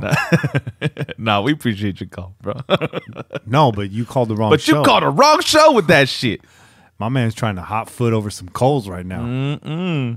Onward. I ain't gonna lie. I was taking shots. And Shut I up, was taking Theo beers what we want. Cause at my uncle's house, at the Godfather, you know, we take shots for touchdowns. We don't do shit in field goals. Okay. So, you know, feeling a little hammered. It was good. So, you know, that fucking one was fucking crazy. And then when they gave it to Juju and Juju went all the way to the 20-yard line, I was like, oh, hell no. You know what I'm saying? But, thank God, you know, the field was kind of slippery, you know, kind of an advantage for us. I think the guys that beat the Buffalo Wild Wings made that call in and shit to the landscapers. And maybe they put the that fucking sprinkler came up. Hell of a game, though. Showed a lot of heart. I'm fucking loving the young guys getting the playing time, actually fucking doing well. You know, that's actually a good thing. I'm calling today instead of yesterday. I wasn't going to call yesterday or today, but then they fired Reggie McKenzie, and I said, you know what?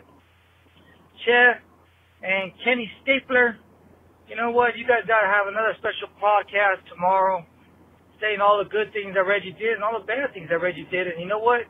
I congratulate him on his way out. I think the guy did real well for us. I think he missed on a couple of draft picks lately.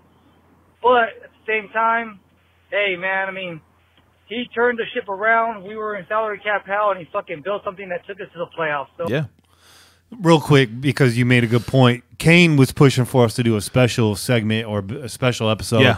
Yeah. And we're just jammed up. I mean, my schedule this last week, as you guys know, I get home late. I probably couldn't have gotten on air until like 11:30 midnight. Yeah. Your boy Kane can't fuck with that because he's got to get up early. He works hard. He works early. We all work hard, and everyone here is on a different schedule. So this is a good point. We try to make it happen. As far as the good things and the bad things Reggie did, I'm in the camp that Reggie did more good than bad, considering where we started. Yeah, right? Definitely, man. Definitely. If you can't see that, man, you're just hating. You're just hating.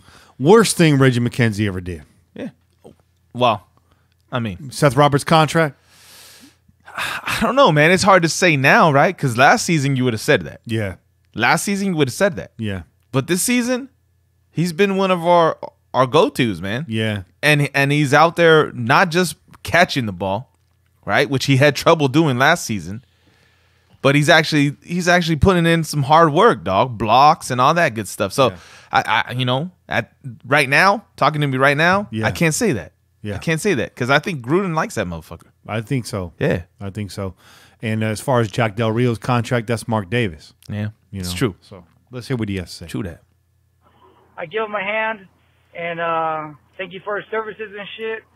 Let's see what Gruden could do. Hey, what do you guys think about that win? Let me know. I didn't listen to the podcast yet. I see it says we're back from the dead. I'll be listening to it right now. Oh, yeah. And talk to you guys later, man.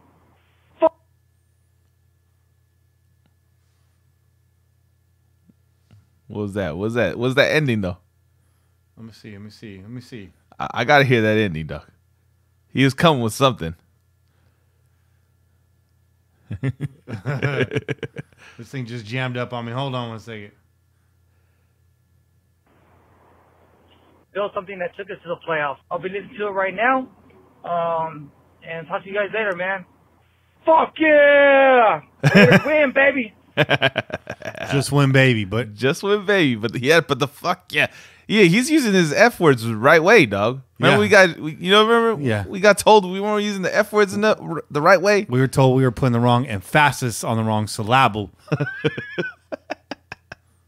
Just win, baby. But you was hoping for that loss.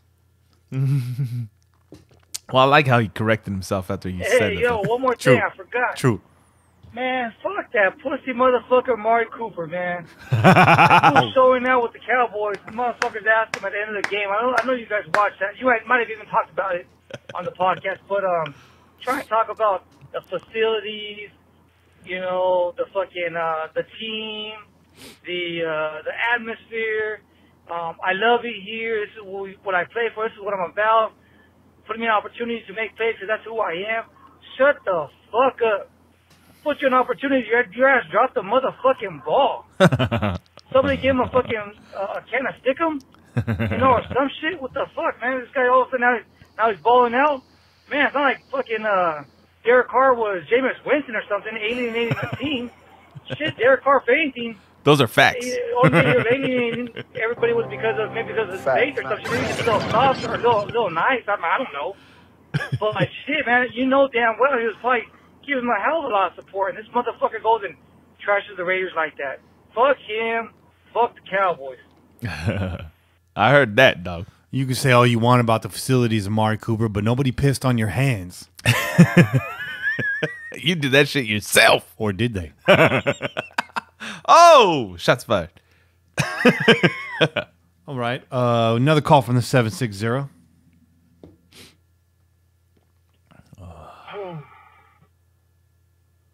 Swap. Oh. Just watching this game, doing bonehead moves again. Defense is somewhat keeping us alive, but somewhat taking us out. It's just frustrating. We're doing running plays, but everyone that's the running back wants to run straight into the linebackers of the Bengals. Instead of throwing it downfield, we're just being fucking ridiculous and going in 3 and out, 3 and out, 3 and out, 3 and out, 3 and out. We're getting fucking torched by running. That's all they're doing. They're not passing the ball very well, but for some reason, and I don't know what the fuck. Why is it that every single time we play a game, a professional game, we have nothing but Ray Charles as ref everywhere. Blatant holding all fucking day long. No one says a goddamn thing. He sneezes on a fucking quarterback and gets taunted. It's just unbelievable. So fucking angry. I just don't get this shit. This is what I can't watch football. Well, at least Raiders football. You know? My blood pressure goes through the fucking roof. My heart falls. Number bad shit always happens.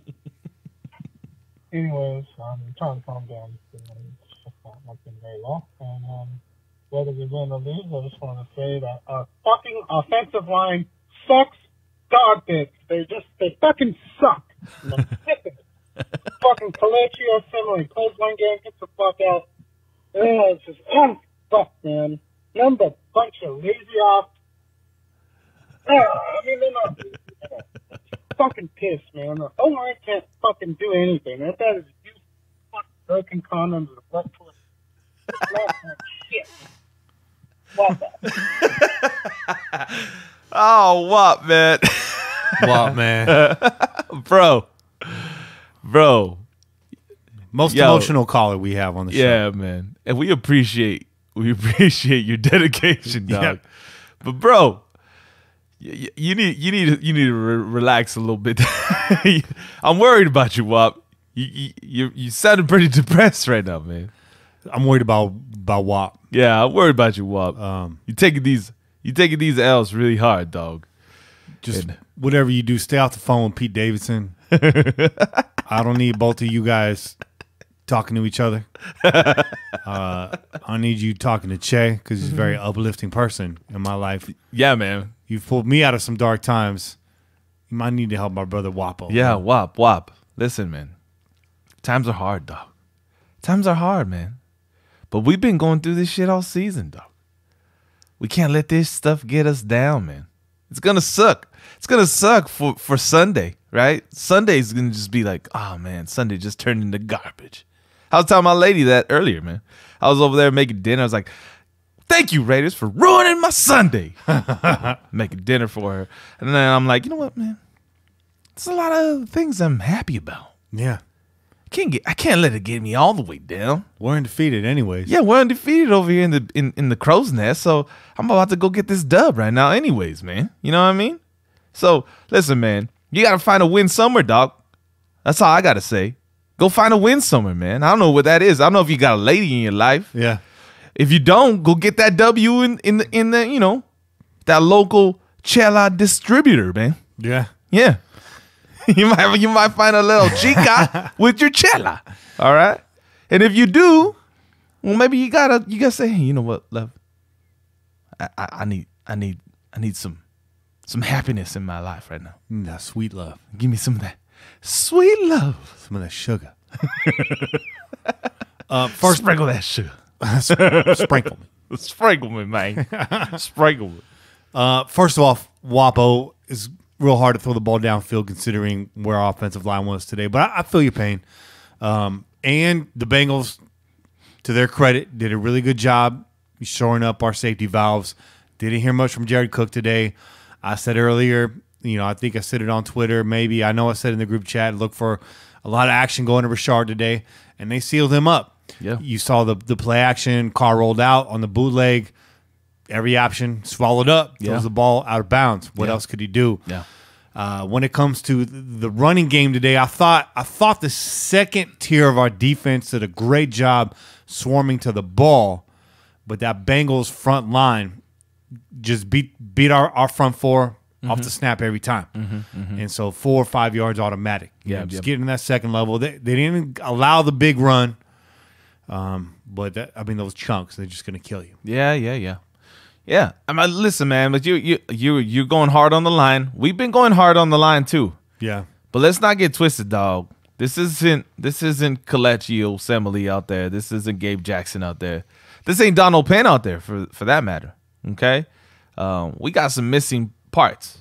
Okay? Yeah. This is a decimated O-line. So you're talking about backups. Yeah. And backups that were just fucking signed off the damn street. Yesterday, bro. Come on, man. Yesterday. So, listen. Yeah, they look pretty bad. Yeah.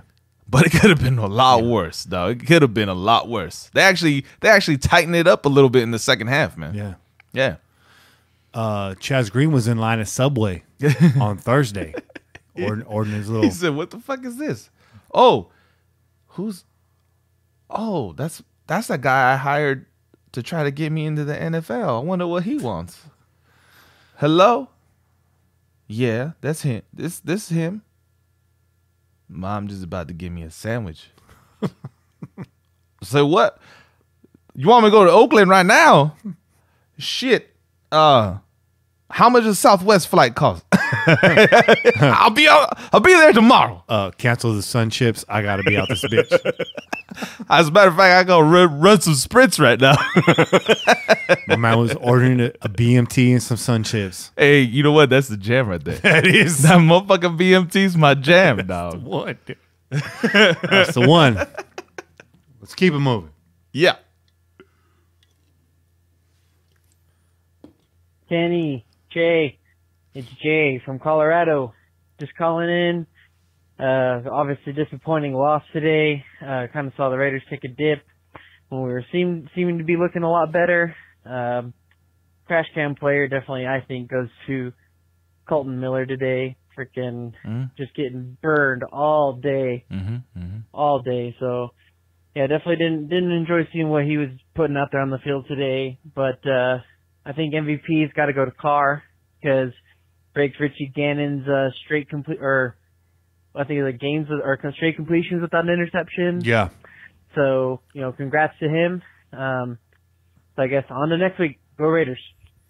Thanks for the call, Jay. Yeah, Yeah. it was good points right there. You know, we got Kane coming on in a minute with his trash can and MVP. Could very well be the same. Could be different. Kane's a live wire. We don't know. Yeah. But I like those picks. I like them too, man. Yeah, it makes a lot of sense. Makes sense to me. Thanks for calling, Jay. Right there in enemy territory. This call this call comes from the 360. Okay. Oh, man. What's up, Pillagers? This is Pete. What's How up, we Pete? doing? I don't know how everyone's doing after that, but, man, Not good. I'm not mad. I'm not disappointed. It's not – I'm not going to go too bad on it, but goddamn, like, these big plays are breaking my heart. Mm-hmm. Today was kind of an example of, you know, maybe sometimes you can't ride the high from the week before. Mm. I know I was. I know I was looking forward to it. I thought that we were going to blow them out today, but 5 sacks, big plays given up. Jesus, man. I mean, it's a little rough to watch. After today, I will say that I'm not going to be mad if we spend all 3 first-round picks on O-line. If we spend all 3 on linebackers. Yeah, there's flash in the pans, glimpses here or there, but, bro, I'm just sick and tired of having one spot on the field. It seems like every other week or whenever we get beat, it just seems like other teams find a way to pick on one thing where we get, and that's kind of what frustrates me more than anything. Like, I don't know. The 2nd and 17 conversion they had, like, that really grinded my gears and all, but it is what it is. I think we got to keep our heads up, did what we could. Derek could have easily left and said, you know what, screw it, I'm not getting hit anymore, but he didn't. D-line played hard all day, Arden Key with some spectacular movement, but man, I don't know. Like, we either did not do our homework or it's just is what it is. Football guys didn't want to bless us. And by the way, why can't we ever get a call, man? Why? I know it's a joke amongst us Raider fans because we know it's the truth, but damn, like it's just some weeks are worse than others, and this week was pretty bad. Yeah. Anyways, fellas, have a good one. Merry Christmas coming up. And, yeah, let's keep our heads up. We got it. I don't know. We'll see what we can figure out. Yeah. It makes a good point. We feel your pain, bro. We feel your pain. Holding all day. Yeah, all day long. On Key especially, man. Yeah. On Key especially, right? But all day, dude. I saw holds on PJ, and I saw holds on Mo, you know, like I saw them everywhere, dog. But they ain't gonna call that shit. They never do. As a matter of fact, the most ridiculous part was last week. The shitty announcers might have actually said, "Bad teams don't get calls." Since fucking when, dog? Since when? Since when do rules not apply to teams with losing records? Now you're talking shit. Yeah. Let me Go slap yourself. Let me fix that for you. Yeah. Teams that wear silver and black don't get called. Right. Good or bad. Right. But you know what? Some of our best seasons were also our most highly penalized seasons. Yeah. So you got to play through that shit. It hurts. Well, they got to try to slow us down somehow, right? Got to try to slow us down somehow. Again, from the 760 is active this week. What up, Kenny? What up, Che? What up, Kane? This is C. John Fish down here in the 760. Yeah, what's good, brother? What a fucking boring game. I mean, it looked like we were going to do good. Arden Key looked like he was off that fucking Malcolm. And, yeah, that shit did not happen. Pretty boring. I don't know what to say. At least the Chelas were good, right?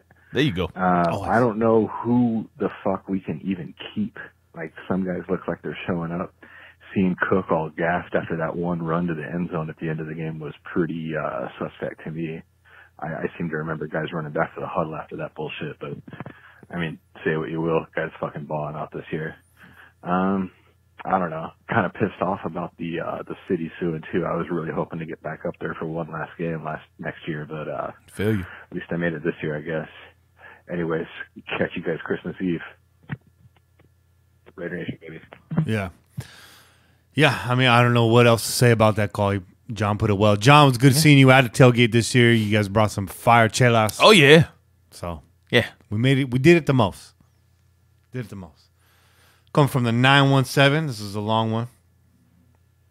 Yo. It's Monster Mash Ken. Oh, nice. Another rough game. It's just one that you by all means, we should have won that game. There's no excuses.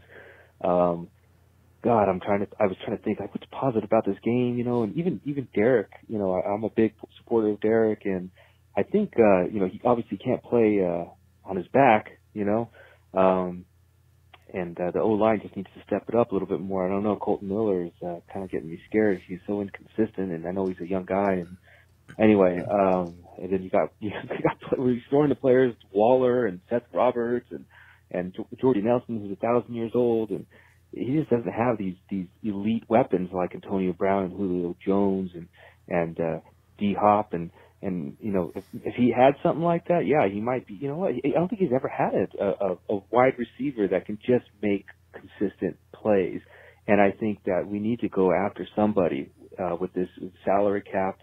And I don't think it's a rookie, but I think we got to go after a free agent, whoever's out there, and just go be aggressive.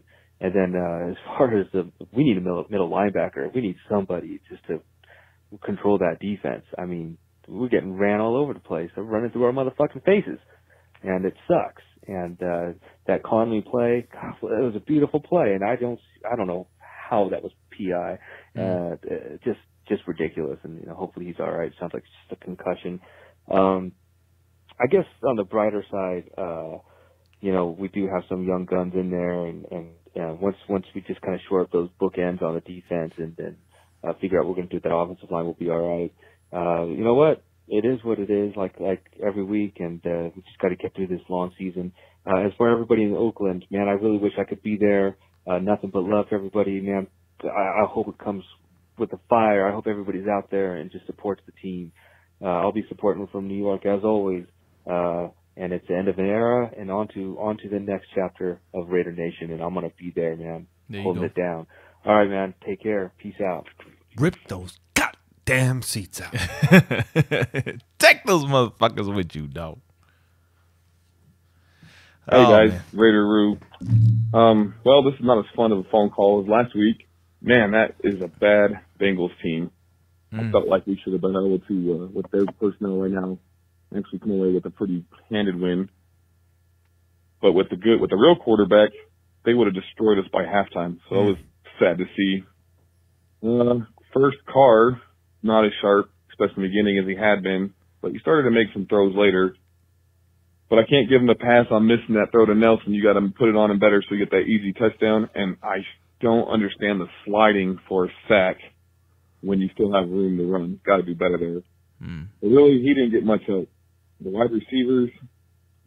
I don't know that Carr had much room to run there. He didn't have much room to run, and the last time he ran with somebody bearing on him like that, yeah, he ended up with a broken ankle. And he took some blind shots today. Yeah, some bad ones. Derek took straight dead in the back though. And eventually he had to start peeking over that way. You knew he started peeking over that way. Yeah. Which served him well because he actually made some big plays doing that. Like he felt the pressure, he saw it coming, and he kind of stepped in or stepped around it, and he was able to make some throws. But yeah, man, you know, he didn't have daylight like that. No. That dude was on him. Yeah. And that dude was moving pretty quick too. Yeah. I was cool with that. I mean, he held on to the ball. He was about to get lit up. Yeah, don't turn it over, right? Just don't turn it over, dog. Yep. Couldn't separate, and then weren't able to make contested catches. So got to be able to come up with one of those two to help your quarterback out a little bit. The O-line was trash, and Cable has got to go.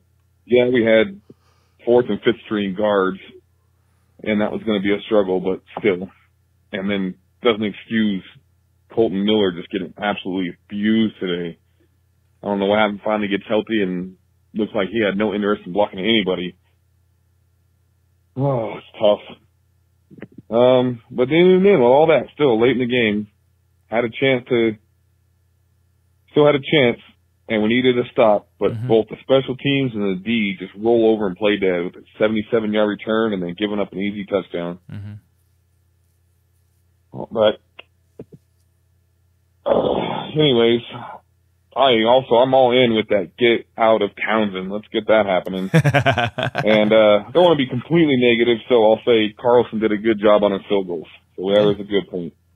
Anyways, hopefully this team shows up next week because that last game in Oakland, they better give the fans something to cheer about. Everyone out there deserves to end on a high note. You got to protect our field and don't let those ugly ass Broncos come in and win that game. End it right. All right, guys, I'm out. Yeah. So those of you that listen that aren't on Twitter, trying to get this trending right now, hashtag get out of Townsend. Townsend, you're out, bro. Like, we got a long history of great punters, and you're not a part of that story. That's it. It's over. The Townsend era in Oakland is done, right? In Raider Nation is done.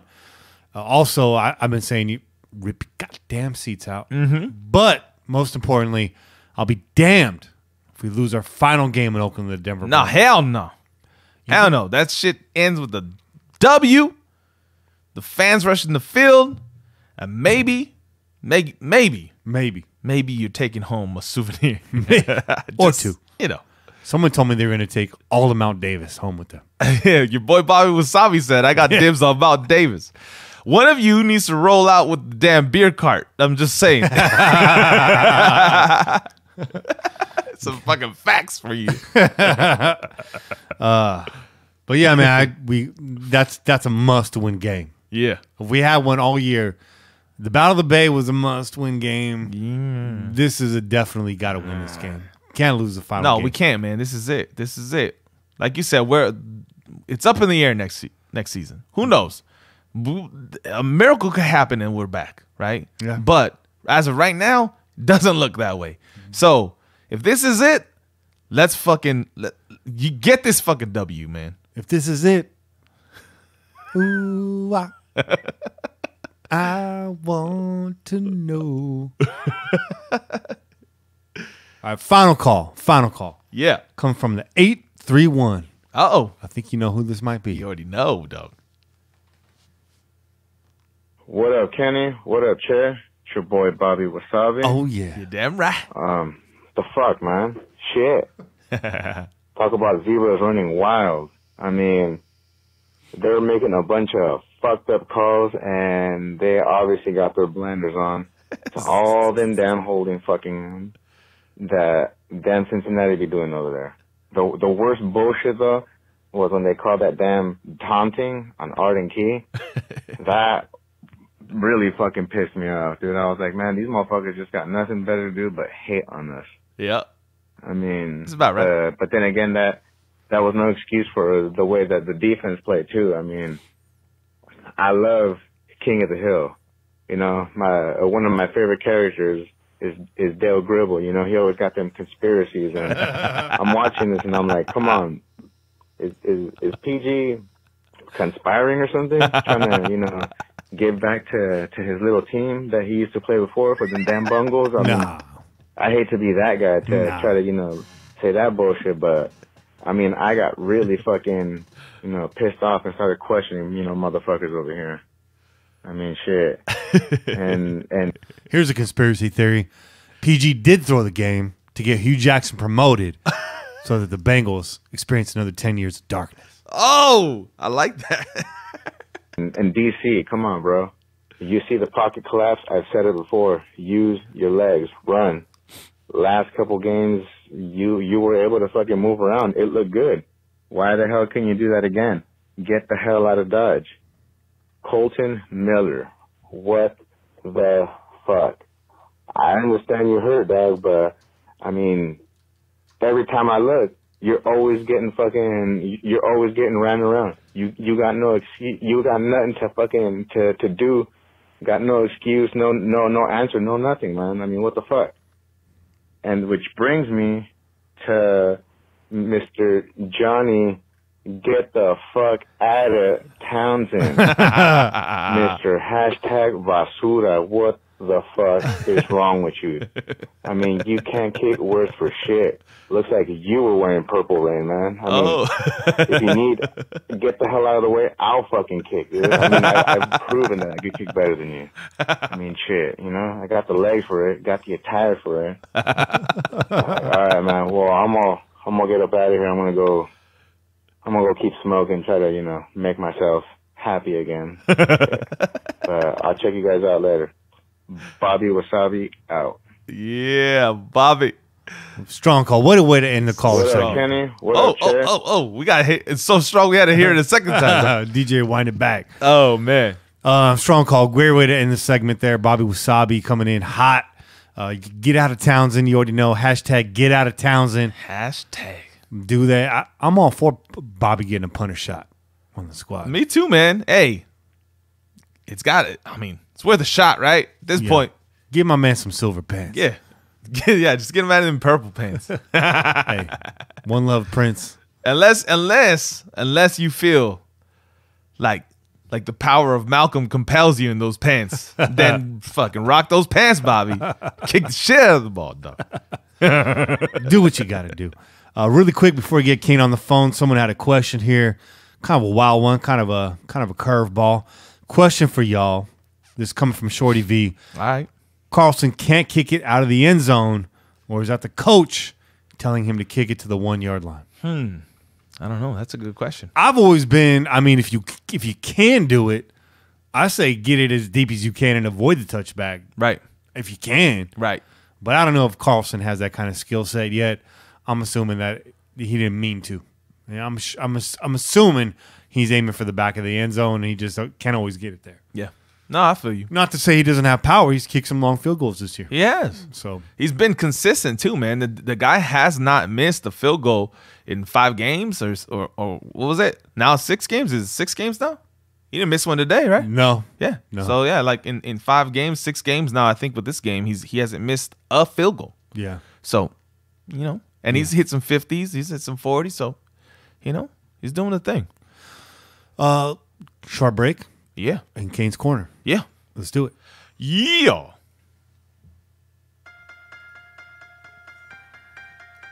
It's final. It's final.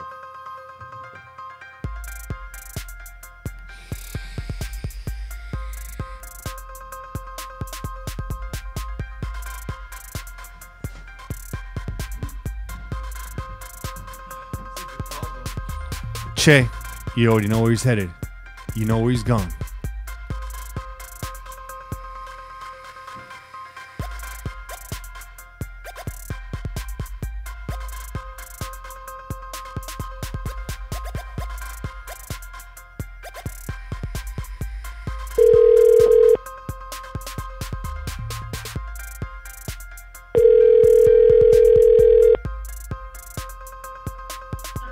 Hello. Hey, what up? Hey, what's up, man? What's up? You good to go? Yes, sir. All right, man. We're just on a break right now. Che's making some room. I'll say that. Che's making some room in the bladder right now. We're on YouTube. Say what's up to the YouTubers. What's up, YouTubers? Our YouTube pillagers out there. But he's dropping the kids off at the pool right now. He just that golden stream, that pure chela is running through his system right now. Oh yeah. Too many chelas gonna take tonight. Yeah, Bro, we had a morning game, dog. You know I broke the seal fucking hours ago. Shit, man. I haven't even drank today. Oh shit, man, that must have been a rough ass game for you, bro. Man, it was enlightening. Let's just say that I was able to watch it with a full head. That's why I guess I was commenting so much on the message board. Right. Yeah. And I was, in a way, I was like, shit, it feel good to watch the game clear headed. You know what I'm saying? Yeah. Well, about what time in decipher it as it's going. About what time in the game did you change your mind about that feeling? Damn, man, I actually, man, you know what? I had 2 IPA beers, man, and I'm on the second one right now. Okay. Oh, okay. What's the brand, dog? Lagunitas. Okay. You kicking that classic. My favorite. You kicking that classic. That staple. That standby. India Pale Ale, baby. There you go. That white label. Oh yeah. Kane, hold on a second. We're about to hit this record button and get right into it. Everybody says what's up. Bobby Wasabi says what's up, Chef Kane. And everybody. What's up, Bobby? Shout out to everybody that's on YouTube, man. Yeah. The live stream is cracking right now. Let me switch the camera over, and we're gonna get right into it right now.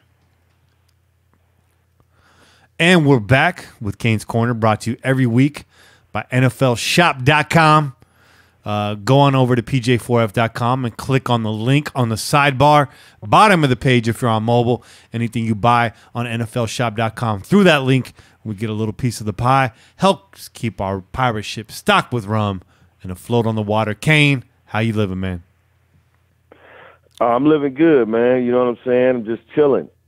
You know, I was expecting us to get a victory today, and it just didn't happen. Other than that, everything is good. You and me both, brother. All three of us. Yep. Thought we were going to get that W. Yep. As you guys know, the Pillaging Podcast, we do not root for tank. We do not root for a loss. Hell no. Win. Just win, baby. Let that draft fall to you, however it may be. Yeah. But as it stands right now, we're sitting at the number 2 pick. Not too shabby. Yeah. So even when we lose, we win. It's true. I mean, that's the bright side of being in the situation we're at now. You root for a win. If you don't get one, you're still silver and black lining there. It's true. But Kane, man, let's dig right into it. Let's jump right into this. Who's your MVP for today's game? Oh man, MVP of today's game, huh? Oh, that's a good question, man.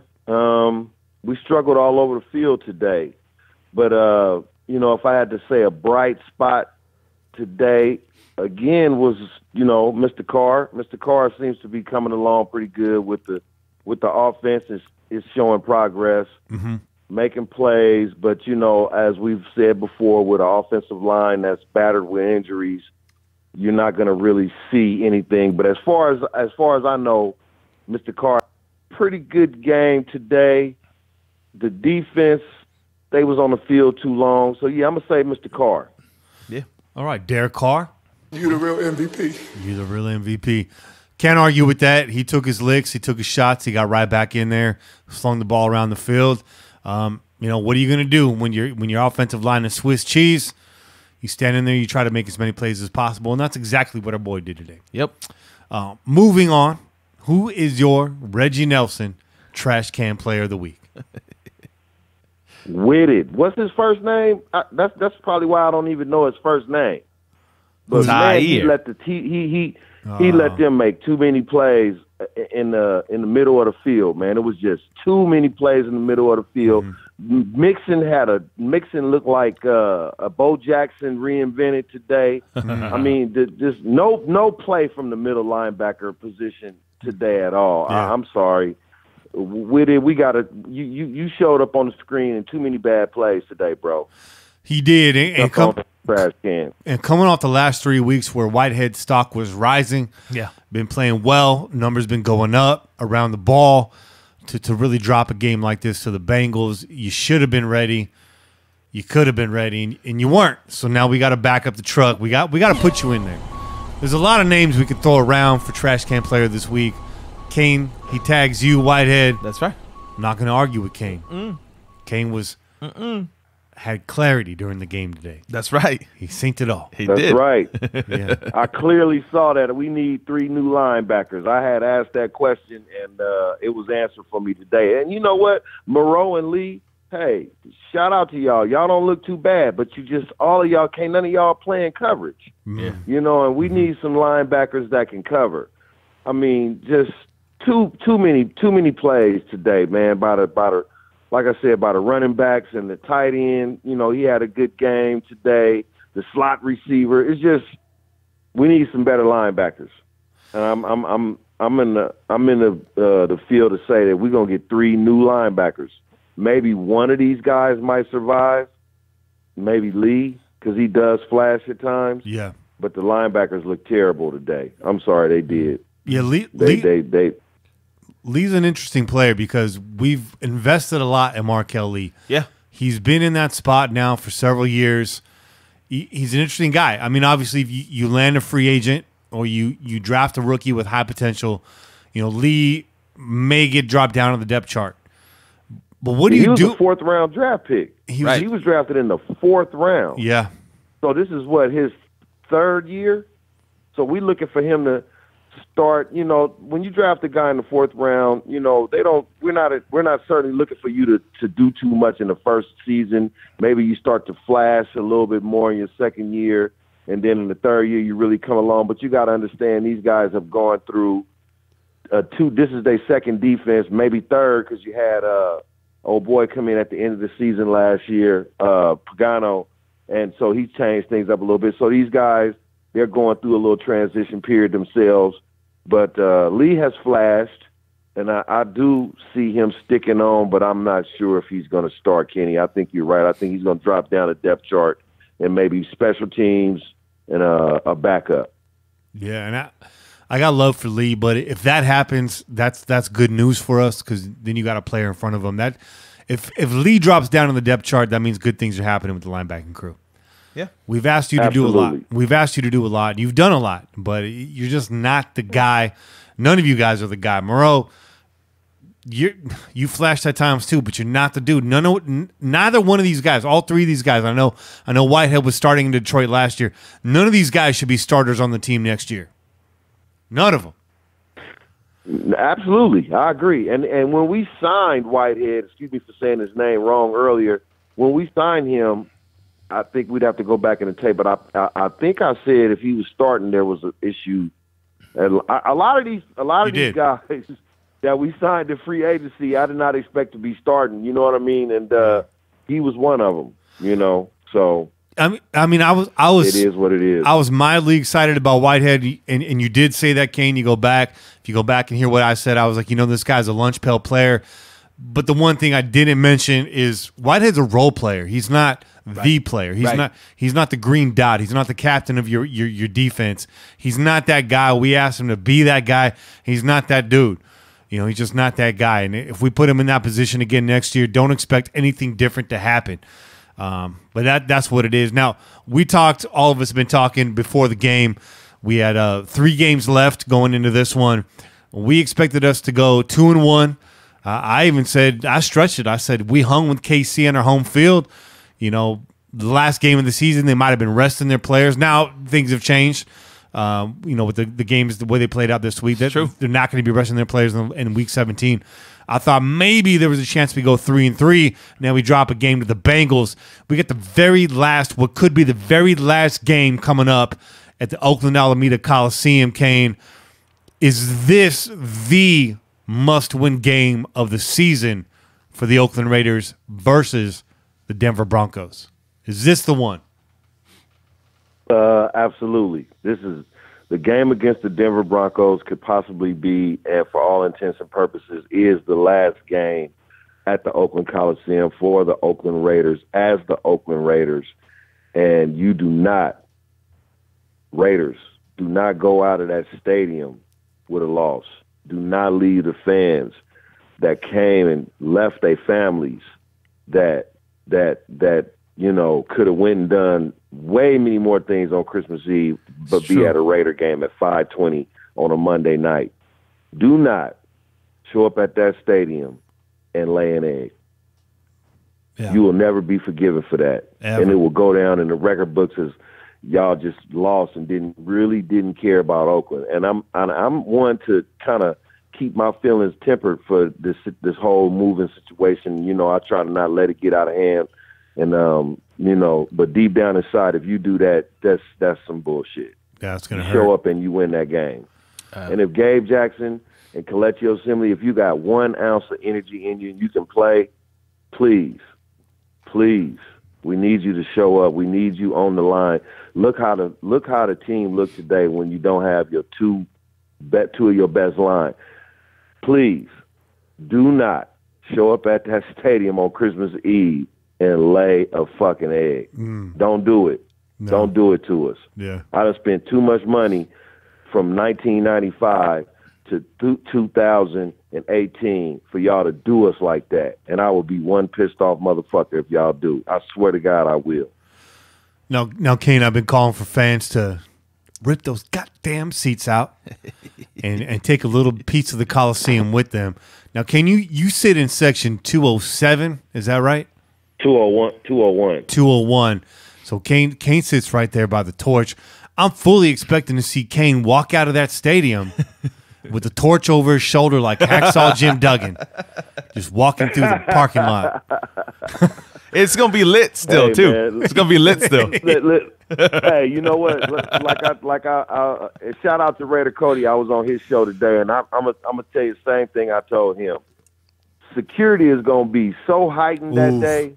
Oh yeah. That anything you do, you gonna fuck up Las Vegas, your chance of getting tickets. And if they stay here, you ain't coming back to the Coliseum ever again a day in your life. So I mean, you know, you go head on and try to rip a seat out if you want to, you know. But I think I'm gonna just savor my feelings for in my heart. You know, that's gonna be a very that's gonna be a hard one. That's gonna be a heartbreaker right there. This last game in Oakland is gonna be something, you know. And really, to be honest with you, man, I was thinking about this today.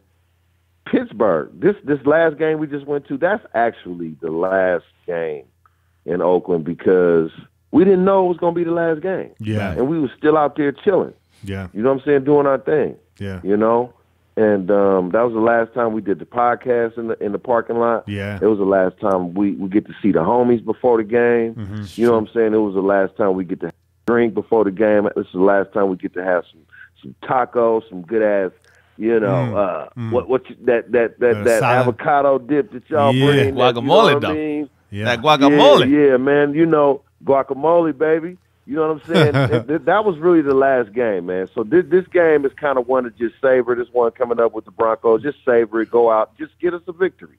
Yeah. You know what I'm saying? Yeah. And hopefully Mark Davis and the city of Oakland can come to some kind of term to where they don't disrupt the Raiders moving to Las Vegas with this lawsuit bullshit. I just want to say to everybody that's on YouTube right now, I'm not with this lawsuit bullshit. I think it's just bullshit. I think it's just something to just take up some time. I think, you know, this is a last-ditch effort for Libby Schaaf to try to keep her mayor seat, you know, in the next term. I don't think, you know, if you was going to do something, Libby, you should have did something when the Raiders was trying to do something with you, and you didn't. Right. So they leaving. Let them go, you know, and get that $3 million. You know what I'm saying? Get that $3 million. Everybody that's got a job at the Coliseum during football season, you save their jobs. Right. You know, do something right for the city for a change. Yeah. Because right now, this lawsuit shit is bullshit. Yeah. It's bullshit, man. You hit on some real things right there. A lot to unpack. For one, a lot of those folks that work at the Coliseum are all locals. Yeah. All locals. Yeah. From the parking lot to the concession stands. Two, Libby Schaaf wasn't willing to tap taxpayer money to put in a Coliseum. But you know what? She's going to use that taxpayer money, and she's going to use that lease money to turn around and sue the Raiders. She's going to use your taxpayer money That's right. to enter into one, maybe two lawsuits that she will not win. She's going to use your money to build hotels and shopping malls. There'll be private money, but she's going to use some of your taxpayer money. I hear it's going to be biotech company, okay, or whatever, but it's not going to be a sports complex like it should be. See, I've seen a plan where they're going to build a public sports amphitheater, a walk-up sports stadium that's like set in grass. That's like a multi-use field. Right. I've seen they want to keep Oracle Arena, which they should. It's got the best sound in the Bay Area. If you ever been to a concert at the arena, you know they got the best sound in the Bay Area. The Shark Tank, fuck out of here. The sound there is garbage. If you want to see a big show inside of an arena, you got to go to Oracle. The bass there is out of this world. Seen a lot of good acts Absolutely. there. I know Kane's seen some legendary acts there. And Prince. I saw Prince before he died there. 3 weeks before he died. Damn. I was there. I was there, baby. You know? Yes, sir. I saw Never forget that. Saw the Beastie Boys there in 98, 97. Damn. On that Hello Nasty tour. I saw Peter Gabriel there. And man, do you know, man, we could sit here for an hour and you know how many concerts I've been to in that Coliseum? I can only Since imagine. I was like 14 years old. Houdini, Run DMC, EPMD, De La Soul, Beastie Boys, on and on, LL Cool J, Damn. Fat Boys, what's the Heavy D and what's the Heavy D and his little dancing little team? Heavy D and man, the I done boys. seen Mary J. Blige, Prince, Tony. I seen Prince twice. Damn. I seen Janet Jackson 3 times. Damn. You know what I'm saying? The Jackson 5 in 1976, 6 years old. Man, I done been to Damn. so many concerts inside that stadium that is pitiful. I mean, I don't mean to jump subjects on YouTube, but Please do. talk about music, man. That stadium holds a lot of memories for sports, Day on the Green inside the sports complex where, man, the Cool Jazz Festival, bro.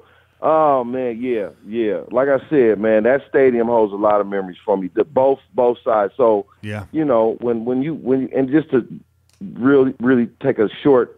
Well, I'm gonna just have a short take on this. People say, "Oh, y'all stadium is a dump. You know, it's shitty. Y'all got water leaking out of here. The pipes, this, that, blah, blah, blah. Food ain't shit." But you know what though? Going to a game there, I'm gonna tell you like this: everybody that's going to Raider games right now, that's got season tickets, you motherfuckers gonna miss that shit.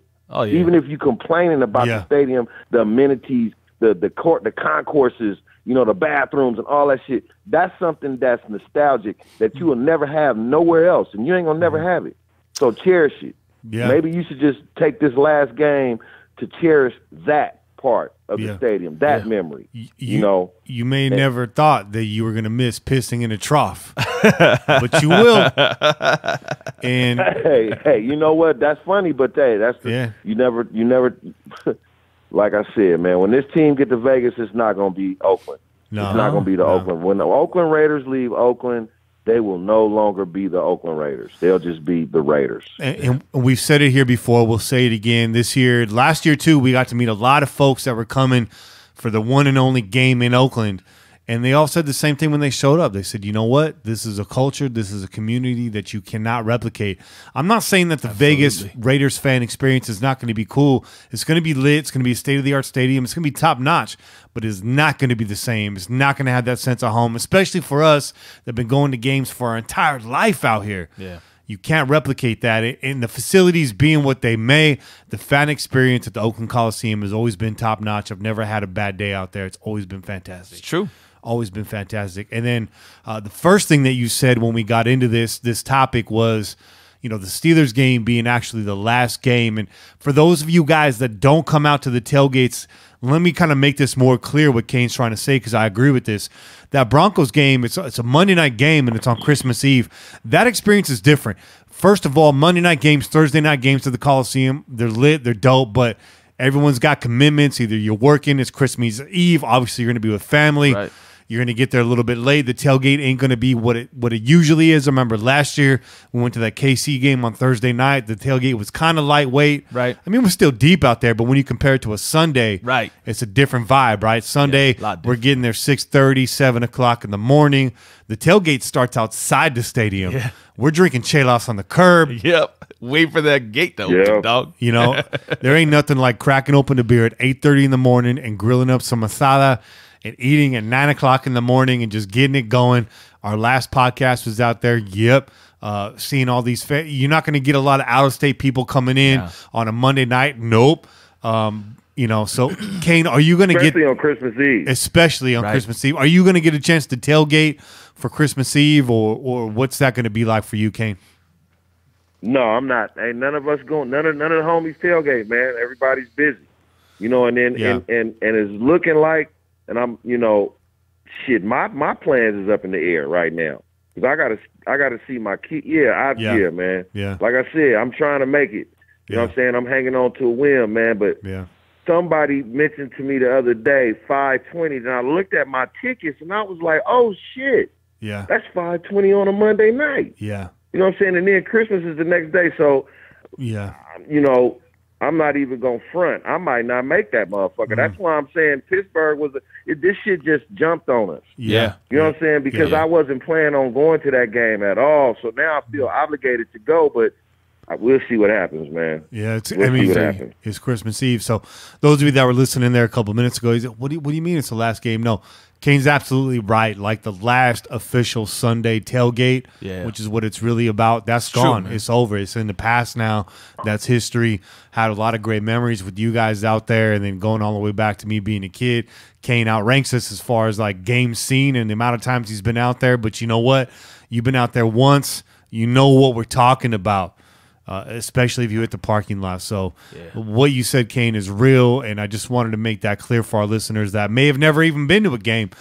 Sundays is where it's at. That's the tradition right there. That's really what it's all about. And I wish I can get out there too for that Monday, but I can't. Again, it's Christmas Eve. It's tough, man. It's really rough. And you're right. You're right, Kenny. Thursday night games, Monday night games are games that really the locals relish because you're not going to get a lot of people from out of town. You're not going to get, a lot of the tailgating, people going to work, people getting off early, whatever. Now, Sunday night game, a Sunday night game would be off the fucking chain because motherfuckers show up at 2 o'clock and start drinking. Yeah. You know what I'm saying? And then by the time the game come on at 5:30, you got a whole stadium full of lit motherfuckers loud than a motherfucker, and everybody gonna be loud the whole game. You know what I'm saying? Yeah. So a Sunday night game, but like you said, a Monday night on Christmas Eve, we kind of said goodbye. When they said goodbye to us, and we said goodbye to them when we played Pittsburgh. We did. It's true. Unless we ended pretty much, and they ended it with a victory and a very exciting one. If I may say so myself, very exciting football game. One of the best football games I've seen at the Oakland Coliseum, aside from the AFC Championship against the Tennessee Titans. Oh, that game right there was right up there with that game. Yeah, Metallica in the parking lot. That was off the chain. They pulled up in a semi, and everyone was like, what's this? And the whole side of that semi-trailer dropped down, and you have Metallica right there, a Bay Area band, one of the greats. Angry at Trask was on TV this weekend talking about what the Raiders need to do to make this send-off legit. And then she's talking about bringing Hammer out there, Too Short out there, Counting Crows out there, Metallica out there. Do something for the fans. Make it a celebration. She said free food, free drinks. She said give the fans everything. She said let it give go. them everything. Except the seats. From your mouth to Mark Davis's ears, Amy. Yeah. Yeah. Hope he's listening, man. Hope he's listening. Okay, man, we're coming to the end of the segment. It is the holidays. First off, I want to wish you and your family a Merry Christmas. I want to know, though, have you done your holiday shopping? I did a little bit of it. Okay. I did a little bit of it. I ain't done yet. I'm still probably gonna be hitting the stores up on Saturday, man. Shit, man, we don't start shopping at the end of October. At the beginning of November and shit. You know what I'm saying? We contemplate and hesitate and think about it, and then we think about it again and think about it some more, and then finally okay, let me get on out here and do this shit, man. This is fucking facts right there, dog. That's facts. Big dog. Facts. Yeah, I was out there yesterday. I spent a long time at the Walmart and Target, and it was just every aisle, man. I was trying to find daylight. Everywhere I turned, there was another dude. There was a kid with his finger up his face, and his sister wiping jelly on the back of his t-shirt, and I was like, God, get me out of here. I felt like Darren McFadden trying to fiend the hole. I had nowhere to go. Hey, you ever find yourself racing? You ever see a motherfucker like race you to the back? Like you'll come like it'll be dun dun dun dun. You'll look at that person, they'll look at you, and then they'll be like out on your ass right to the line. You'll be like, you motherfucker, you saw me coming. Or you know what? The blind side is the worst. You know what I'm saying? When you just strolling up to the line and then the motherfucker come like right there in front of you, boom. You know what I'm saying? Set tripping, like, yeah, I got it first. You know what I'm saying? You be Set like, tripping at the Walmart, dog. I want to slap the shit out your motherfucker. You know what I'm saying? You be wanting to be, it's what they call that, store rage. Yeah. You know what I'm saying? You got store rage on a motherfucker fighting to get in line and shit. You know, that shit is crazy, man. I have my lady That's running crazy. point. Yeah, I had to send my lady up to the registers, go find the empty register. She was running point. She was like, babe, it's over here. And I couldn't even get there. I was at Target where they stacked the registers, and she was at the deep one, and it was wide open. I was like, I can't even get there, babe. I was like, just put the bar down, put the divider down, put the purse down there, something hold the spot. It was wild out there. It was wild, the motherfucker out there to a Target. Yo, man. And then Man, while Walmart you has the standing in fucking. line, while you standing in line, your lady, she bouncing from aisle to aisle to see which line is better. You might get a call from down the way, like, hey, come down here, come down here.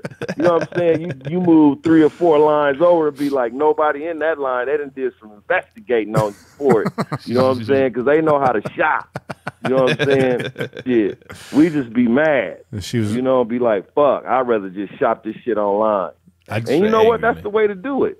Yeah. Fellas out there, shop online, get that shit delivered to the house, man. You ain't got to stand in line, you know? That's true. That's true. I got more than half my presents delivered and wrapped from Amazon. Call me lazy or call me busy. Call you smart, or call dog. me smart. Smart.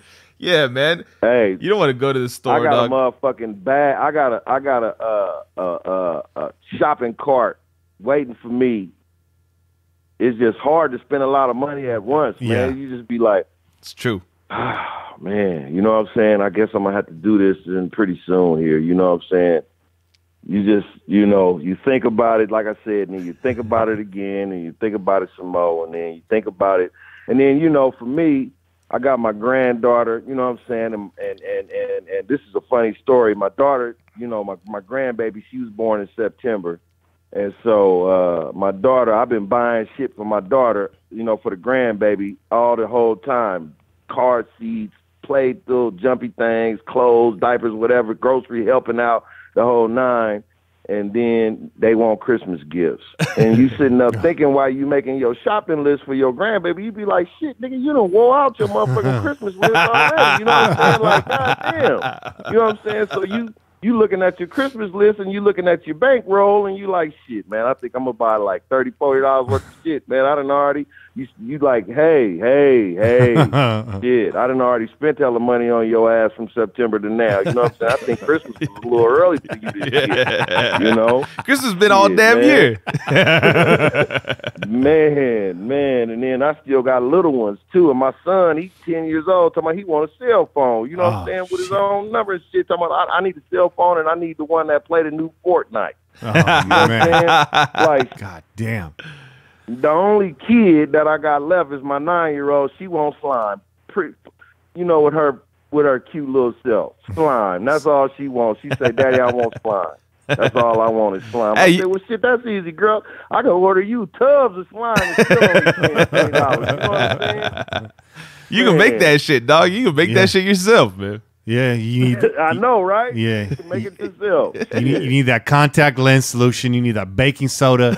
You need that Elmer's glue. Yep. And you need that shaving cream. You got some slime. You get some food coloring. That's it, dog. Because Just make it nice and colorful. I put the slime kit together for my daughter. It's going to be raining slime for my daughter this Christmas. Watch out now, though. Watch out now, because I see kids get caught selling that shit. Slanging slime at the schools, dog. They're making money, dog. They're like, oh, my daddy hooked me up with a slime kit. I got slime for days, dog. I'll sell that shit. I'll tell you what. Little entrepreneurs, dog. That'll be, you know what? That'll be a true, you know, who the kid that think about selling some slime. I want to see him when he's 25 years old. That's a true hustle, right? Right. Like, I got slime. What y'all want? You know what I'm saying? I got it by the pound. I got half. I got quarter. I got eighths. You know what I'm saying? What you need? You know what I'm saying? We got that triple beam out, got the slime on it. So this shit is the uncut. This is the fish scale slime right here. Right. I pulled my credit card out last night. It had a headband on it and it was sweating. It was like, don't do it, bro. I looked at him straight in the face. He was like, I ain't got much left. And I was like, I know, but just one more. He was like, just ride with me. Just ride with me, dog. I'm afraid to open that bill. They're going to send me a credit card bill soaked in blood this month. Soaked in blood. Side here, you owe us your soul.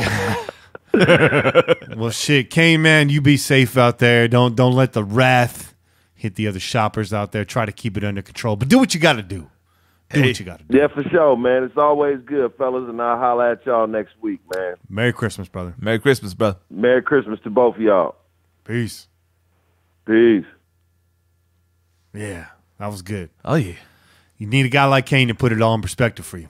Yep, man. You know? Absolutely. I mean, absolutely. We can sit here and preach about games, going to Coliseum, but Kane, man, he's been there since he's been there. I mean, it's this is his life, dog. Yeah, this is his life. You know, we're a little outside the local area of Oakland, right? Yeah, we're still close enough, right? But someone like Kane that's lived there, that's been there his whole life, and been riding with this team for so long, you know, grew up across the damn street, bro. Yeah, man, it's crazy. It's crazy. I got these game recap bullet points. I'm not going to go through all of them. We've talked about a lot of it. Just something to point out: Eric Harris, nice grab in the first quarter there. Absolutely, that was a good one. We called out Waller. The Waller was a nice play. It was a nice play design. They had the tight end reverse with the motion. That was real nice. Yeah, that was a good play, man. Game recap. There's a lot more of the bad than there is the good, but I want to talk about Derek Carr's audibles. Okay. Did you notice these? I did notice them. I noticed some of the special names included in the audibles, man. We had Star Wars New York. Yeah. We had your boy Clayton Kershaw. Clayton Kershaw, I believe Rihanna made an appearance, or who was it? Was it Rihanna? Rihanna? I think it was on the same play. He said Rihanna, Clayton Kershaw. I was like, okay. I was like, this is gonna be a special ass play right now. The deep ball, the broken play to Waller. That was a 83 Cowboy. Okay. We had a lot of them though. Yeah. We had a lot of them. Hey, you see, he's spicing it up, though. They're spicing it up. Well, you got to figure too that he's been using a lot more of the audibles. He's been doing it, and he's getting more comfortable with them. They've been making plays, so they're gonna have to change up the wordage, right? They're gonna change up the signs to get these audibles off. So they're gonna come with some new, and it just so happened there's a whole lot of popular culture names up in this bitch. Jimi Hendrix was mentioned. Yeah, Jimi Hendrix was mentioned. That play didn't do too well. No. They set that one on fire. Like Jimmy's guitar.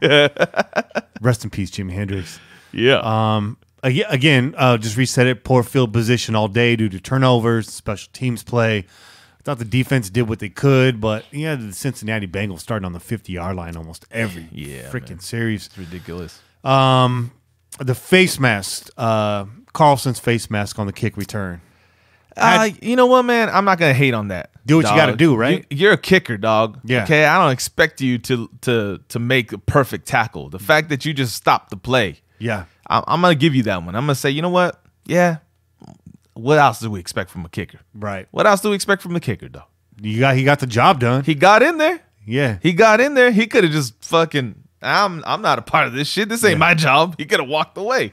He got in there. A little bit of savageness. Yeah, give him some credit. On Carlson's part. Try to rough his ass up. Carl. So I'll fuck you up, bro. I'm going to pull your face mask. Get in the house, Carl. Let's do some shout-outs, yeah? Oh, yeah, shout-outs. Shout out to Melissa Turner, J Jack 44, John Avery, Raider Nick, Norman Rodriguez, Big Baller Bro Chacho, Jamie all over. Shout out to Jamie Oliver also.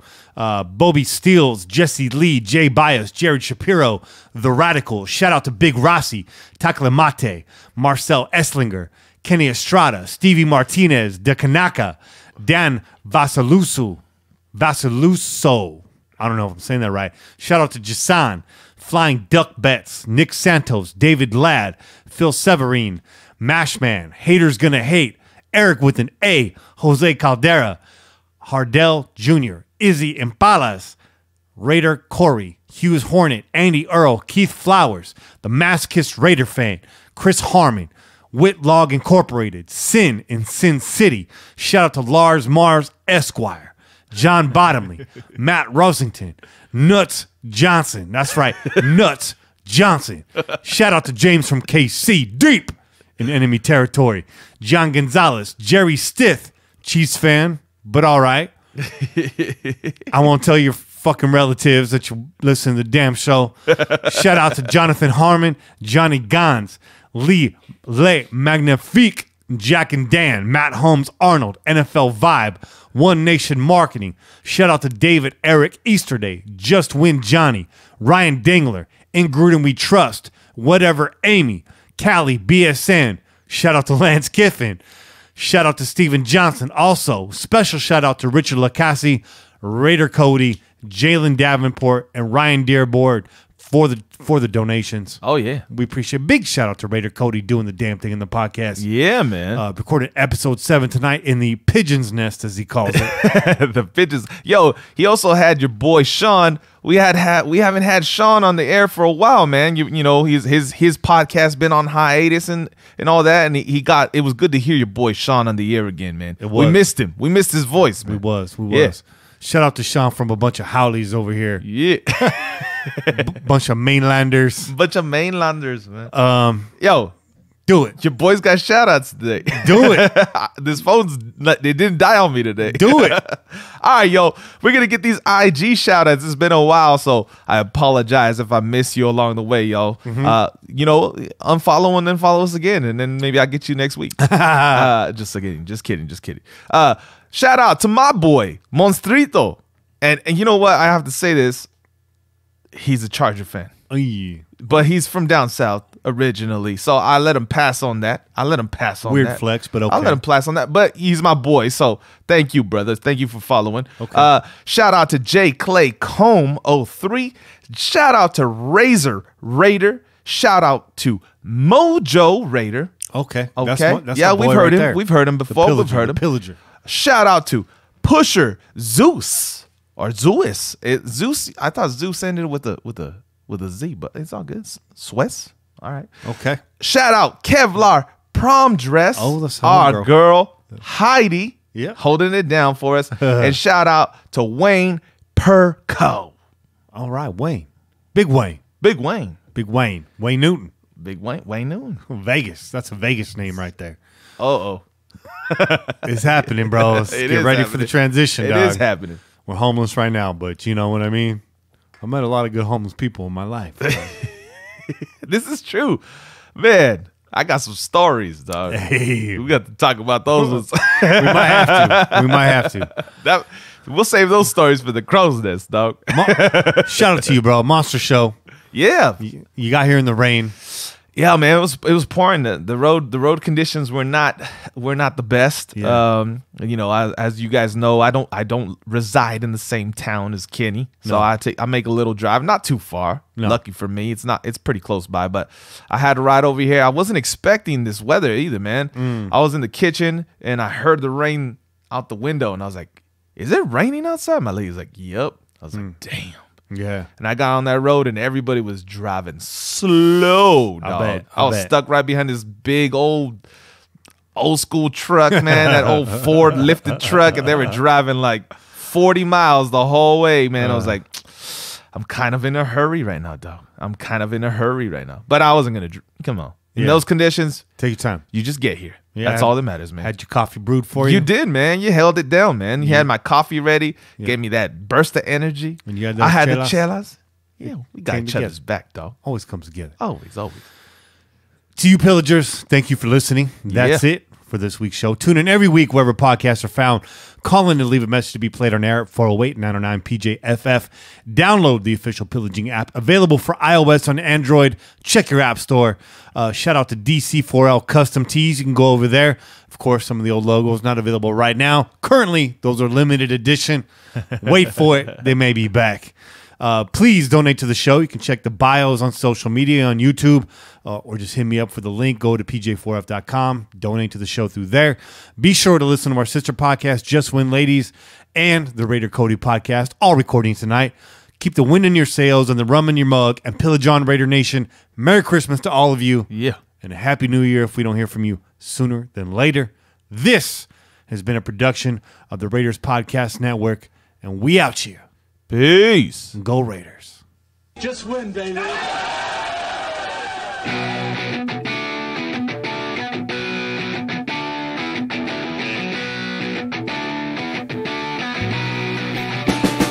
Like a freight train coming, you're blowing the town.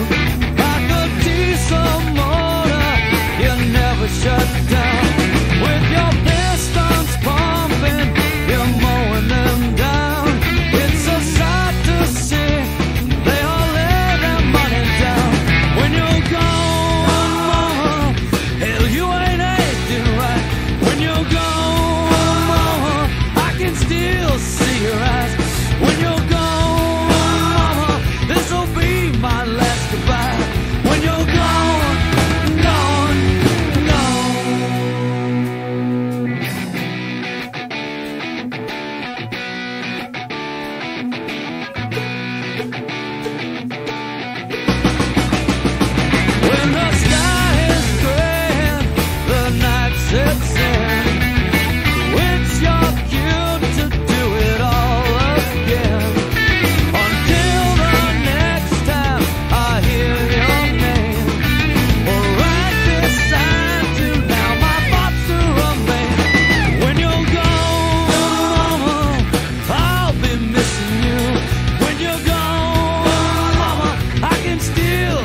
Colt dick.